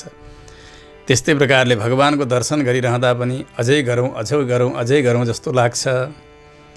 यस्तै हात्तीलाई समाउनु पर्यो भने हथिनीको प्रयोग गरिन्छ। हथिनी भएपछि साँझमा सो काठको हथिनी जस्तो बनाएर खाल्डामा राखिदिने हो भने हात्ती अत्यन्तै मोहित भएर कामुक भएर जान्छ, त्यहाँ फस्छ अनि उसलाई बाँधिन्छ। त्यस्तै प्रकारले भगवान पनि भगवती लक्ष्मीजीका अधीनमा हुनुहुन्छ। यस्या वीक्षमुखम तदङ्गित पराधीनः विदत्ते अखिलम क्रीडा इयम। आचार्यले बताउनुहुन्छ सम्पूर्ण जगतको सृष्टि, स्थिति, संहार, मोक्ष, स्वर्ग इत्यादिको व्यवस्था लक्ष्मीजीको सङ्केत अनुसार उहाँका मुखलाई यसो हेरेर उहाँले जे भन्नुहुन्छ त्यही अनुसारले भगवान गरिबक्सन्छ। त्यसकारणले स्त्रीको परवश हुन्छ हात्ती पनि, भगवान पनि माता लक्ष्मीजीको परवश भइबक्सन्छ। यस्तै हात्तीको आवाजलाई माउतेले मात्रै थाहा पाउँछ। यसै गरी भगवान के भन्न चाहनुहुन्छ भनेर श्री काञ्चीपूर्ण स्वामीजी जस्ता आचार्यहरूले थाहा पाउनुहुन्छ। केही सोध्नु पर्यो भने काञ्चीपूर्ण स्वामीजी सिधै सोध्नुहुन्थ्यो भगवानलाई, भगवान उत्तर दिइबक्सन्थ्यो। रामानुज स्वामीजीले पनि म कसको समाश्रयण गरौँ, को हो परदेवता, उपायेषु कः श्रेष्ठ, उपायहरूमा कुन उपाय श्रेष्ठ हो इत्यादि प्रश्न गर्नुभएको थियो। यो जिज्ञासा काञ्चीपूर्ण स्वामीजी मार्फत भगवान वरदराजलाई गर्नुभएको थियो। वरदराज भगवानले काञ्चीपूर्ण स्वामीजीलाई सबै उत्तर दिनुभयो। त्यो उत्तर सुनाइदिनु भयो रामानुज स्वामीजीलाई। त्यसकारणले हात्तीको बोली माउतीले थाहा पाउँछ। यसै गरी यस्ता अनन्य निष्ठा भएका आचार्यहरूले, सेवकहरूले भगवानको भित्री भावलाई जान्न सक्नुहुन्छ। त्यस्तै प्रकारले हात्तीको सुण लामो हुन्छ। बहुत छायाम अवस्तब्धो यस्य लोको महात्मनः। भगवानलाई आश्रय दिने भगवानका हात पनि लामा छन्। लामा हात छन् भने अलि पर बग्दै गरेकालाई पनि यसो उद्धार गर्न सकिन्छ। भगवानलाई पनि महाबाहु भनेर बताइन्छ। त्यसकारणले यो पनि हात्ती र भगवानमा भएको अर्को साम्य हो। हात्तीले खाँदाखेरि अलिअलि टुक्रा टाक्री यताउति झर्छन् सबैतिर, त्यो अरू जीवजन्तुहरूले खान्छन्। भगवानलाई भोग लगाइएको महाप्रसाद पनि भागवतजनहरूका लागि हुन्छ। कोही भिक्षुहरू आउँछन् उनीहरूका लागि हुन्छ, कोही अशक्तहरू आउँछन् मन्दिरमा उनीहरूका लागि हुन्छ। भगवानले लिएको प्रसाद सबैका लागि हुन्छ। यो पनि हात्ती र भगवानमा भएको अर्को साम्य भयो। हात्ती मर्यो भने पनि हात्तीको मूल्य घट्दैन, उसको केही न केही मूल्य मिलिरहन्छ, किनभने उसका हाड, दाँत इत्यादि अत्यन्तै मूल्यवान हुन्छ। यस्तै प्रकारले भगवानले विवाहावतार समाप्त गरेर गइसक्दा पनि भगवानको महत्त्व कति पनि घट्दैन। श्री विष्णु पुराण, श्री रामायण, श्रीमद् भागवत आदि गरेका ग्रन्थहरूले भगवानको महत्त्वलाई अत्यन्तै धेरै प्रशंसा गरिरहेका हुन्छन्, प्रकाश पारिरहेका हुन्छन्। यसुसले हात्ती भनेर जो बताइएको छ यहाँ भगवान्लाई नै सम्बोधन गर्न खोजिएको बुझ्नुपर्छ। भगवान् र हात्तीमा धेरै प्रकारका साम्य छन्। त्यस पछाडि नन्द बाबालाई हात्तीलाई जित्ने भन्ने पनि एउटा विशेषण प्रयोग गर्नुभयो गोपिनीहरूले। हात्तीलाई जित्ने आचार्य हुनुहुन्छ। कसरी भने बलवान इन्द्रिय ग्रामः भने अनुसार यी इन्द्रियहरूको समूहलाई नै हात्ती भनेर जान्नु पर्यो। यसलाई जित्न सामान्य व्यक्तिले सक्दैनन्। जो ज्ञानानुष्ठान सम्पन्न आचार्यहरू हुनुहुन्छ उहाँहरूले नै इन्द्रियहरूमाथि विजय प्राप्त गर्नुभएको हुन्छ। त्यसो हुनाले हात्तीलाई जित्ने यो विशेषण पनि आचार्यमा घट्न सक्छ। अर्को एउटा विशेषण बताउनु भएको थियो नन्दगोपलाई, उहाँ हात्ती समान हुनुहुन्छ, त्यस्ता बलशाली हुनुहुन्छ भनेर। यसले पनि एउटा विशेष रहस्यलाई यहाँ उद्घाटन गरिरहनु भएको छ। दिव्य प्रबन्धमा श्री भूत योगीले आफ्नो प्रबन्धमा यस प्रकारको अनुसन्धान गर्नुभएको छ। आफ्ना गण्डस्थलबाट मद बगाउँदै गरेको कोही हात्ती आफ्नी पत्नीलाई लिएर अनि आएर एउटा बाँसका झाडीमा कलिलो एउटा तामा जसमा 2 आँखा छन् त्यस्तो तामालाई तोडेर अनि अत्यन्तै सुन्दर मिठो त्यो महमा ती 2 भागलाई चोप्दै चोप्दै आफ्नी पत्नीलाई हात्तीले खुवाए। मधुनै मेलयित्वा ताम प्रभो जयति यत्र वै सखलु वेङ्कटाद्रि हरेः। यो वेङ्कटाद्रिमा भगवान् श्रीहरिका सन्निधिमा यसरी हात्तीले कलिलो तामा जसमा 2 आँखा छन् महमा चोप्दै चोप्दै आफ्ना पत्नीलाई खुवाए। यसरी दिव्य प्रबन्धमा अनुसन्धान गर्नुभएको छ। शब्दतः हेर्दाखेरि सामान्य लाग्छ। यो कोही पर्वतमा एक हात्ती आयो होला, पत्नी लिएर आयो होला, तामा तोड्यो होला, महमा चोब्यो होला, खुवायो होला, यति मात्र लाग्छ। परन्तु यसको रहस्य धेरै पछाडि उद्घाटित भयो। जति बेला भगवान् श्री भाष्यकार वेङ्कटाद्रिमा जानुभयो त्यहाँ गएर मन्त्रार्थको प्रवचन प्रारम्भ गर्नुभयो। विशेष गरी 2 मन्त्रको अर्थ निरूपण गर्नुहुन्छ। त्यसबेला तमाम भक्तहरू सुनिरहेका छन्। त्यसमध्ये हुनुहुन्छ एक अनन्य शिष्य अनन्तालवान नाम गरेका रामानुज स्वामीजीका भक्त। सुन्नुभयो वेङ्कटाद्रिमा। त्यस पछाडि त्यो समापनका दिन उहाँले जुरुक्क उठेर त्यो सभामा हात जोडेर भन्नुभयो, भूत योगीले बताउनु भएको त्यो प्रबन्धको रहस्य आज खुलेछ। यहाँ हाम्रा आचार्य सार्वभौम रामानुज स्वामीजीलाई नै हात्ती भनेर सङ्केत गर्नुभएको रहेछ। र यहाँ जति पनि सारा ग्राही शिष्यहरू बस्नुभएको छ उहाँहरू नै हात्तीकी पत्नी भनेर सम्बोधन गर्नुभएको रहेछ योगीले। अनि द्वयमन्त्र रूप जसमा 2 पर्व छन्, पूर्व वाक्य र उत्तर वाक्य, 2 आँखा भएको तामा, कलिलो तामा भनेर बताइएको द्वयमन्त्रलाई, त्यो द्वयमन्त्रका 2 पट्टि मूलमन्त्र र चरम मन्त्र विराजित छन्। त्यो तामा 2 पट्टि महमा चोप्दै चोप्दै अनि आफ्नै प्यारी पत्नीलाई खुवाए हात्तीले भनेको आज बुझियो कि रामानुज स्वामीजीले त्यो द्वयमन्त्रको अर्थ मूलमन्त्रसँग र चरम मन्त्रसँग सम्मिलित गर्दै गर्दै हामीलाई बताउनका निमित्त उस बेला आज्ञा गर्नुभएको रहेछ, सङ्केत गर्नुभएको रहेछ भूत योगीले। आज यो मलाई अर्थ लाग्यो। किन त्यसो भन्नुभएको थियो भूत योगीले? त्यो आज सिद्ध भयो भनेर उठेर अनन्तालवानले त्यहाँ बताउनुभयो। यो रहस्य पनि यहाँ सङ्केत गर्दै हुनुहुन्छ श्री गोदादेवीले। त्यसकारणले यहाँनिर हात्ती भनेर अथवा हात्ती समान भनेर नन्दबाबालाई भन्नु, नन्दबाबा भनेको आचार्य, यहाँ आचार्य भनेर रामानुज स्वामी जस्ता आचार्य। यी इतिहासहरूले के देखिन्छ भने हात्ती समान भनेर जो सङ्केत गर्नुभएको छ अथवा हात्ती भनेर सङ्केत गर्नुभएको छ आलवारहरूले, त्यो सङ्केत गरिएका व्यक्ति भनेका रामानुज स्वामीजी हुनुहुन्छ। यसबाट जान्न पर्यो। त्यस पछाडि विलक्षण बाहुबल भएका यस्ता नन्दगोप भनेर पनि बताइयो। कस्तो बल थियो उहाँमा भन्दा भगवान रूपी बल दिनेवाला त्यस्ता प्रभुलाई आफ्ना अधीनमा गर्नुभएको थियो। त्यसकारणले उहाँ बलिया हुनुहुन्थ्यो त हामीले सुन्यौँ। श्री गुणरत्न कोशमा आचार्यले बताउनुहुन्छ, यद्वा नमे भुजबलम तव पाद पद्मा लाभे। मेरा हातमा कुनै प्रकारको बल छैन हजुरका चरणारविन्दलाई प्राप्त गर्नका निमित्त, अथवा म अकिञ्चन छु, उपाय शून्य छु भनेर अनुसन्धान गर्नुहुन्छ। भगवत पादारविन्द प्राप्तोपैक भुजबल दरिद्रा इति अवगम्यते। शिष्यहरू भगवानलाई प्राप्त गर्नका निमित्त पर्याप्त भुजबल नभएका हुन्छन्। उहाँहरूका हातका बल भनेकै आचार्य होइबक्सन्छ। कसरी भन्दा प्रत्येक पटक जन्मिँदै मर्दै यो जन्म मरण रूपी हिलामा फसेको जीव त्यो हिला दलदलबाट उठाएर जुरुक्कै भगवानको बनाइदिने अनि भगवानका नित्यमुक्त पार्षदका साथमा लगेर मिलाइदिने यो शक्ति आचार्यमा छ। आचार्यले गरिबक्सन्छ। त्यसकारणले शिष्यको भुजबल भनेको आचार्य होइबक्सन्छ। यो जान्न पर्यो। यस्तै प्रकारले विलक्षण भुजबल भएका नन्द गोपाल भनेर पनि बताउनु भएको छ।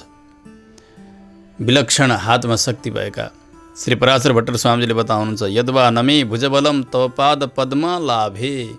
मसँग हजुरका चरणार बिन्दलाई प्राप्त गर्ने भुजबल छैन, त्यस्तो हातमा शक्ति छैन।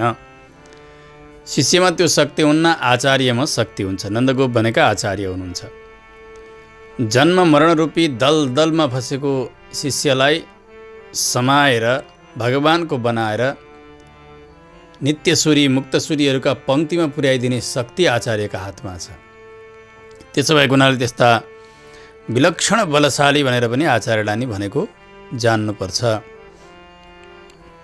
अनि उहाँकी बुहारी भन्नाले उहाँका अन्तरङ्ग शिष्य, आचार्यका अन्तरङ्ग शिष्यलाई सम्बोधन गरेको यहाँ हामीले बुझ्नु पर्यो। नीरादेवीलाई सम्बोधन गर्दै भन्नुभएको थियो, सुगन्धयुक्त केश भए कि भनेर। कस्तो सुगन्धी यहाँ अपेक्षित छ भने ज्ञानी भएर पनि अनुष्ठानी भएर पनि आफूभन्दा ठुला मान्य अथवा महाभागवतहरूका अघिल्तिर गएर झुक्ने, यो नै शिरको शोभा हो, सुगन्ध हो। नमन्ति सन्तस्त्रैलोक्यात् अपि लब्धुम समुन्नतिम। तीन लोकभन्दा पनि माथिको समुन्नति प्राप्त गर्नका निमित्त बडे बडे महापुरुषहरू पनि झुक्नुहुन्छ, विनयले युक्त भएको हुनुहुन्छ। यो नै शिरको शोभा हो, यो सुगन्ध हो। यस्तै प्रकारले त्यो दैलाको आग्लो खोलिदिनुहोस् भनेर पनि यहाँनिर त्यस्ता आचार्यका अन्त्यवासी शिष्यलाई प्रार्थना गरेको सम्झिनुपर्छ। आचार्यका साथमा हाम्रो समागम गराइदिनुहोस्, मिलाइदिनुहोस् भन्ने। त्यस पछाडि भन्नुभयो, गोपिनीहरूले कुखुराहरू उठेर सर्वत्र बाँच्न थालिसकेका छन्। बिहानीका समयमा कुखुराहरू बाँच्छन्, यो प्राभातिक लक्षण हो। त्यस्तै रात्रिका समयमा निद्रा छोडेर स्वयं जागेका जन्तु विशेष जो हुन् तिनीहरूलाई कुखुरा भनेर जान्नु पर्यो। तिनीहरू बाँच्छन् आफ्ना समयमा, कति पनि अल्छी गर्दैनन्। त्यस्तै प्रकारले अन्त्यवासी शिष्यहरू जो आचार्यका अन्तरङ्ग शिष्य हुनुहुन्छ उहाँहरू पनि त्यस्तै आलस्य रहित हुनुहुन्छ, समयमा आफ्ना कृत्यहरू गर्ने। उहाँहरू सबै जुटेर आइसक्नु भएको छ। सबैजना कल्याङकुलुङ आवाज गर्दै हुनुहुन्छ। जसरी कुखुराहरू कराउँछन् बिहान, त्यसै गरी उपदेश ग्रहण गर्नका निमित्त सबै आइसक्नु भएको छ। त्यसो हुनाले आचार्यका सन्निधिमा उहाँहरूलाई पुर्याइदिनुहोस् भन्ने यो प्रार्थना हो। कुखुराले के गर्छन् भने अत्यन्तै फोहोरभित्र भएको खानेकुरा पनि खोजी खोजी छानी छानिकन खाने काम गर्छन्। उनीहरूले फोहोरलाई हटाउने, खाने चिजलाई सङ्ग्रह गर्ने। त्यस्तै प्रकारले सारग्राही शिष्यहरू पनि नचाहिने कुराहरू छोडिदिएर सार ग्रहण गर्नका निमित्त आचार्य सन्निधिमा आइसकेका छन्। त्यसो हुनाले हजुर आफ्ना आचार्यलाई जगाइदिनुहोस्, उहाँसँग मिलाइदिनुहोस् भनेर आचार्यका अन्तरङ्ग शिष्यलाई निवेदन गरेको यहाँनिर हामीले बुझ्नुपर्छ। त्यस पछाडि कोइलीहरूको सुन्दर कण्ठनाद यहाँ बताइएको छ। यसका पनि धेरै अर्थहरू हुन्छन्। एउटा त कोइली पुन्नाग नाम गरेको वृक्षमा बसेका छन् भनेर गोदा सुक्तिबाट पनि जानिन्छ। श्री षट्कोपसुरीका दिव्य प्रबन्धबाट पनि जानिन्छ। रङ्गराज स्तवमा पनि बताउनुहुन्छ आचार्यले, पुन्नाग तल्लज मजस्र सहस्र गीति सेकोत्थ दिव्य निज सौरभ मामनामः। श्रीरङ्गमा चन्द्र पुष्करणी नाम गरेको पुष्करणी, त्यसका नजिकै तटमा एक पुन्नाग नाम गरेको वृक्ष, त्यस वृक्षका फेदमा बसेर धेरै प्रकारको कालक्षेप भयो, आचार्यहरूले गर्नुभयो। र त्यहाँ जिज्ञासु शिष्यहरू पनि धेरै नै बस्नुभयो र सुन्नुभयो। परम्पराद्वारा धेरै वर्षसम्म त्यो परम्परा चलि नै रहिरहेको। त्यसो हुनाले धेरै ज्ञानी हुनुभयो, बहुश्रुत हुनुभयो शिष्यहरू त्यहाँ बसेर। कोइलीको सुन्दर कण्ठनाद भनेको आचार्यका दिव्य वाणीहरू त्यो पुन्नाग वृक्षबाट कोइली करायो भनेको वृक्षका फेदमा यस प्रकारको उपदेश प्रारम्भ भयो भन्ने सङ्केत हो। यस्तै प्रकारले कोइली अर्काका यहाँ पालिन्छ। जस्तो कि कागका गुणमा लगेर कोइलीले आफ्नो बच्चा लुकायो, अलि पछाडि भइसकेपछि फेरि कोइलीले त्यो आफ्नो बच्चो लिएर आउने, कागले नथाहा पाउने, परभृत भनिन्छ यसलाई। त्यस्तै प्रकारले शिष्यहरू पनि आचार्यका अधीनमा भएर पोषित हुन्छन्। ज्ञान पोषण गुरुका सन्निधिमा भएरै हुन्छ। यो सङ्केत गर्नका निमित्त पनि कोइली भनेर बताइएको। अनि यिनीहरू कोइलीहरू के गर्छन् भने पहिले आँपका पात खान्छन्, टर्रा अमिला चिजहरू खान्छन्। अनि अन्तिममा त्यो मुख मिठ्याउनका निमित्त कटहर खान्छन्, अरू मधुर रस भएका त्यस्ता फलहरूको रस पिउँछन्। त्यस्तै प्रकारले ज्ञानीहरूले पनि के गर्नुहुन्छ भने पहिला निरस, काव्य, न्याय, व्याकरण आदि गरेका शास्त्रहरूको अभ्यास गर्दा गर्दा गर्दा गर्दा आफूलाई टर्रो अमिलो पारिसक्नु भएको हुन्छ। अनि अन्तिममा यस्तै रहस्य ग्रन्थहरूको श्रवण गरेर, अध्ययन गरेर एकदमै भित्र मधुरता भर्नुभएको हुन्छ। जुन ज्ञान अत्यन्तै मधुर छन्, मधुर रसले परिपूर्ण भएका छन्, त्यस्ता उभय वेदान्तको ज्ञानमा चुर्लुम्म डुब्नुहुन्छ। यो पनि कोइली र यी जिज्ञासु भक्तमा, शिष्यहरूमा भएको अर्को साम्य भयो। अब अरू बेला हेर्दाखेरि कोइली उस्तै छ, काग त्यस्तै छ। जब वसन्त ऋतु आउँछ त्यस बेला थाहा हुन्छ यो कोइली रहेछ, यो काग रहेछ भने। किनभने काग टर्र टर्र गरेर कराउँछ, कोइली अत्यन्तै सुमधुर स्वरमा कुहु कुहु कुहु गरेर कराउँछ। वसन्तकाले सम्प्राप्ते काकः काकः पिकः पिकः जानिन्छ। हेर्दा स्वरूप उस्तै भए पनि काग यो हो, कोइली यो हो भनेर। त्यस्तै प्रकारले समय विशेषमा मात्रै ज्ञानीहरूले त्यस प्रकारका उपदेश गर्नुहुन्छ, रहस्यहरूको उपदेश गर्नुहुन्छ। अत्यन्तै मधुर, गम्भीर, विमल त्यस्ता वाणीहरू बोल्नुहुन्छ। रसिकजनहरूको हृदयलाई आह्लादित गर्ने प्रकारका वाणीहरू बोल्नुहुन्छ। जसरी वसन्त ऋतुमा कोइलीले गान गरेर सबैलाई आह्लादित गरेको हुन्छ। त्यस्तै प्रकारले कोइलीको स्वरलाई पञ्चम स्वर भनेर बताइन्छ। यहाँ पाँचौँ किन बताइयो भन्दा 4 वेद हुन्छन्। अनि यहाँले प्रतिपादन गरेको अर्थ विशेष अथवा यहाँले गरेको प्रवचन कस्तो छ, मानौँ 4 वेददेखि अतिरिक्त एउटा 5औँ वेदको अवतार भएको हो कि क्या हो, कति रहस्यार्थहरूलाई बताइरहनु भएको छ भनेर आश्चर्यचकित पर्ने प्रकारका उपदेशहरू हुन्छन्। त्यस कारणले यहाँ कोइलीको स्वर 5औँ स्वर र यस्ता ज्ञानीजनहरूको उपदेश पनि 5औँ वेदका रूपले अवतीर्ण हुन्छन्, सबैले प्रशंसा गर्न योग्य हुन्छन् भन्ने हामीले बुझ्नुपर्छ। यस्ता उत्तम अधिकारीलाई नै यहाँनिर कोइली भनेर बताइएको हामीले बुझौँ। अनि माधवी लतामा बसेर कोइली कराइसकेकी छन्, यो पनि बताइएको थियो। यहाँ माधवी भनेकी साक्षात् भगवती लक्ष्मी हुनुहुन्छ। माधवी माधव प्रियाम, भगवानकी प्रिया माधवी। यसबाट के जान्नु पर्यो भने त्यस्ता अनन्य वैष्णवजनहरू महालक्ष्मीका कृपाभाजन हुनुहुन्छ। त्यो माधवी लतामा बसेर कोइली कराए, उनीहरूको आश्रयस्थल त्यो माधवी लहरो भयो। जसरी यसै गरी भगवानका शरणापन्न चेतनहरूको रक्षा भगवती महालक्ष्मीजीले गरिबक्सन्छ, यो सङ्केत हो। त्यस पछाडि भन्नुभएको त्यो गोपिनीहरूले हातमा भकुण्डो लिने भए कि हे नीले भनेर। यो पनि बडा विचित्रको क्रीडा छ। नीलादेवी भगवान श्रीकृष्णका साथ क्रीडा गर्नुभएको थियो, भकुण्डो खेल्नुभएको थियो। थाकेर त्यो कन्दुक लिएर शयन गर्नुभएको थियो।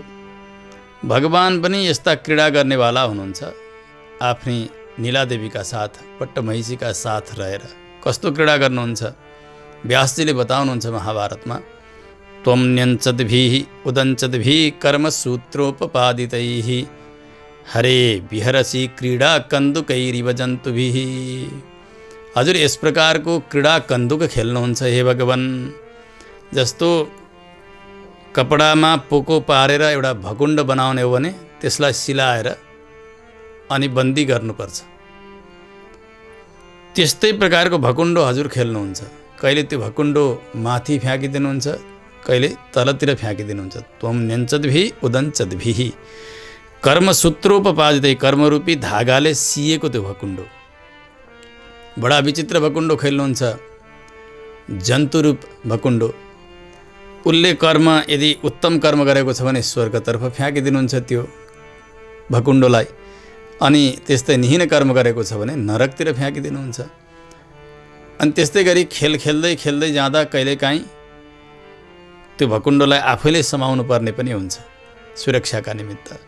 यसै गरी कतिपयलाई आफ्ना काखमा राख्नुहुन्छ, मोक्ष प्रदान गर्नुहुन्छ। यस्तो विचित्र क्रीडा कन्दुक हजुरले खेल्नुहुन्छ, जन्तुरूप यी भकुण्डाहरू हजुरले खेल्नुहुन्छ भनेर बताउनु भएको छ। त्यस कारणले भगवान पनि के गर्नुहुन्छ भन्दा क्रीडा खेल्नुहुन्छ, कन्दुक खेल्नुहुन्छ लक्ष्मीजीका साथमा भएर। त्यस्तै प्रकारले भागवतजनहरू पनि प्रपञ्च निर्वहन गर्नका निमित्त समर्थ हुनुहुन्छ। जब मुक्तावस्था भयो त्यसबेला भगवानकै बराबर शक्ति आविर्भूत भएको हुन्छ नित्यात्माहरूमा, मुक्तात्माहरूमा पनि। यदि भगवानले आज्ञा दिने हो भने ईश्वर नियोगात सृष्टि स्थिति संहारान कर्तुम सक्ताः, लोकाचार्य स्वामीजीले बताउनुहुन्छ। भगवानले आज्ञा मात्रै दिने हो भने अखिलकोटि ब्रह्माण्डको सृष्टि, त्यसको पालन र त्यसको संहार गर्न सक्ने सामर्थ्य मुक्तात्माहरूमा पनि हुन्छ। उहाँहरू पनि खेल्न सक्नुहुन्छ भन्ने यो सङ्केत गर्दै हुनुहुन्छ।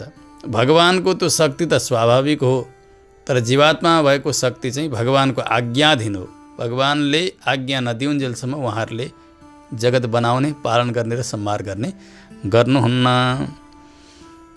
त्यस पछाडि अर्को विशेषण बताउनु भयो, सुनका चुरा लगाएका हातले त्यो चुरा बजाउँदै बजाउँदै आएर यो दैलो खोलिदिनुहोस्, आग्लो खोलिदिनुहोस्। यसबाट के सङ्केत हुँदैछ भने सम्पूर्ण शास्त्रार्थलाई जसले आफ्ना हातमा राख्नु भएको छ, सम्पूर्ण शास्त्रलाई जान्नु भएको छ, यसको अर्थ। त्यस्ता आचार्यहरूले समय समयमा आफ्ना मुखबाट शास्त्रार्थका वचनहरू प्रकट गरिदिँदै जानुभयो भने सबैको कल्याण हुन्छ। त्यस कारणले हामी सबै के गर्न चाहिरहेका छौँ भन्दा हे नीलादेवी, तपाईँका हातका ती चुराहरू बजेको हेर्न चाहिरहेका छौँ। यसबाट के बुझिँदैछ भने हे ज्ञानी, हजुरका श्रीमुखबाट शास्त्रका ती गूढ रहस्य अर्थहरूको ध्वनिलाई सुन्न चाहिरहेका छौँ, ती वाणीहरू सुन्न चाहिरहेका छौँ भन्ने अर्थ सिद्ध हुन्छ। अनि कमल दल जस्ता हातले आएर खोलिदिनुहोस्, यसको सङ्केत के हो भने आचार्यले उपदेश गर्दाखेरि आफ्ना हस्तकमललाई उपदेश मुद्राका रूपले विराजित गराउनु भएको हुन्छ। विशेष मुद्राका साथ उपदेश गर्नुहुन्छ, ज्ञानको उपदेश गर्दा। उद्गृह्णतीम् उपनिषत्सु निगूढमर्थं चित्ते निवेशयितुमल्पधियां स्वयं नः पश्येम लक्ष्मणमुने प्रतिपन्नहस्ताम् उन्निद्रपद्मसुभगाम् उपदेशमुद्राम्। यतिराज सप्ततीमा आचार्यले यसरी अनुसन्धान गर्नुभएको छ। भगवान श्री भाष्यकारको त्यो उपदेश मुद्राको प्रशंसा गर्नुभएको छ। षट्कोप सूरीको पनि उपदेश मुद्राको प्रशंसा गर्नुभएको छ आचार्यहरूले। नमज्जनस्य चित्तभित्ति भक्ति चित्रतूलिका भवाहि वीर्य भञ्जने नरेन्द्र मन्त्र यन्त्रणा प्रपन्न लोक कैरव प्रसन्न चारु चन्द्रिका सठारी हस्तमुद्रिका हठात् धुनोतु मे तमः। श्री षट्कोप सूरीका ती हस्तमुद्राले मेरा हृदयमा भएको अज्ञान रूपी अन्धकार सबै नाश भएर जाओस् भनेर कामना गर्नुभएको हुन्छ शिष्यहरूले। त्यस कारणले यहाँनिर त्यो कमल जस्ता हातले दैलो खोलिदिनुहोस् भनेको यसरी ज्ञान मुद्राका साथ हामीलाई उपदेश गरिदिनुहोस् भन्ने तात्पर्य सिद्ध भयो। यसरी बडा विलक्षण प्रक्रियाबाट श्री गोदादेवीले 18औं गाथामा धेरै धेरै रहस्यहरूको उद्घाटन गर्नुभएको छ। हामीले 18औं गाथाको सार संक्षेप श्रवण गऱ्यौँ। अब यस गाथाको संग्राहक श्लोकलाई पाठ गरेर आजको प्रवचनलाई विश्राम गरौँ। नीले नन्दस्नुषे भो सुरभिकचभरे कन्दुकोल्लासी हस्ते कूजन्तः कुक्कुटासन्त्यथ च पिकगणो माधवी पुञ्जवासी सस्वतकूजत्यहो त्वं निजकरबलयान्नादयन्ती कवाटं हस्ते नुद्घाटयेथा स्वपतिनुतय इत्युचुषीं स्तौमि गोदाम्। जय श्रीमन्नारायण।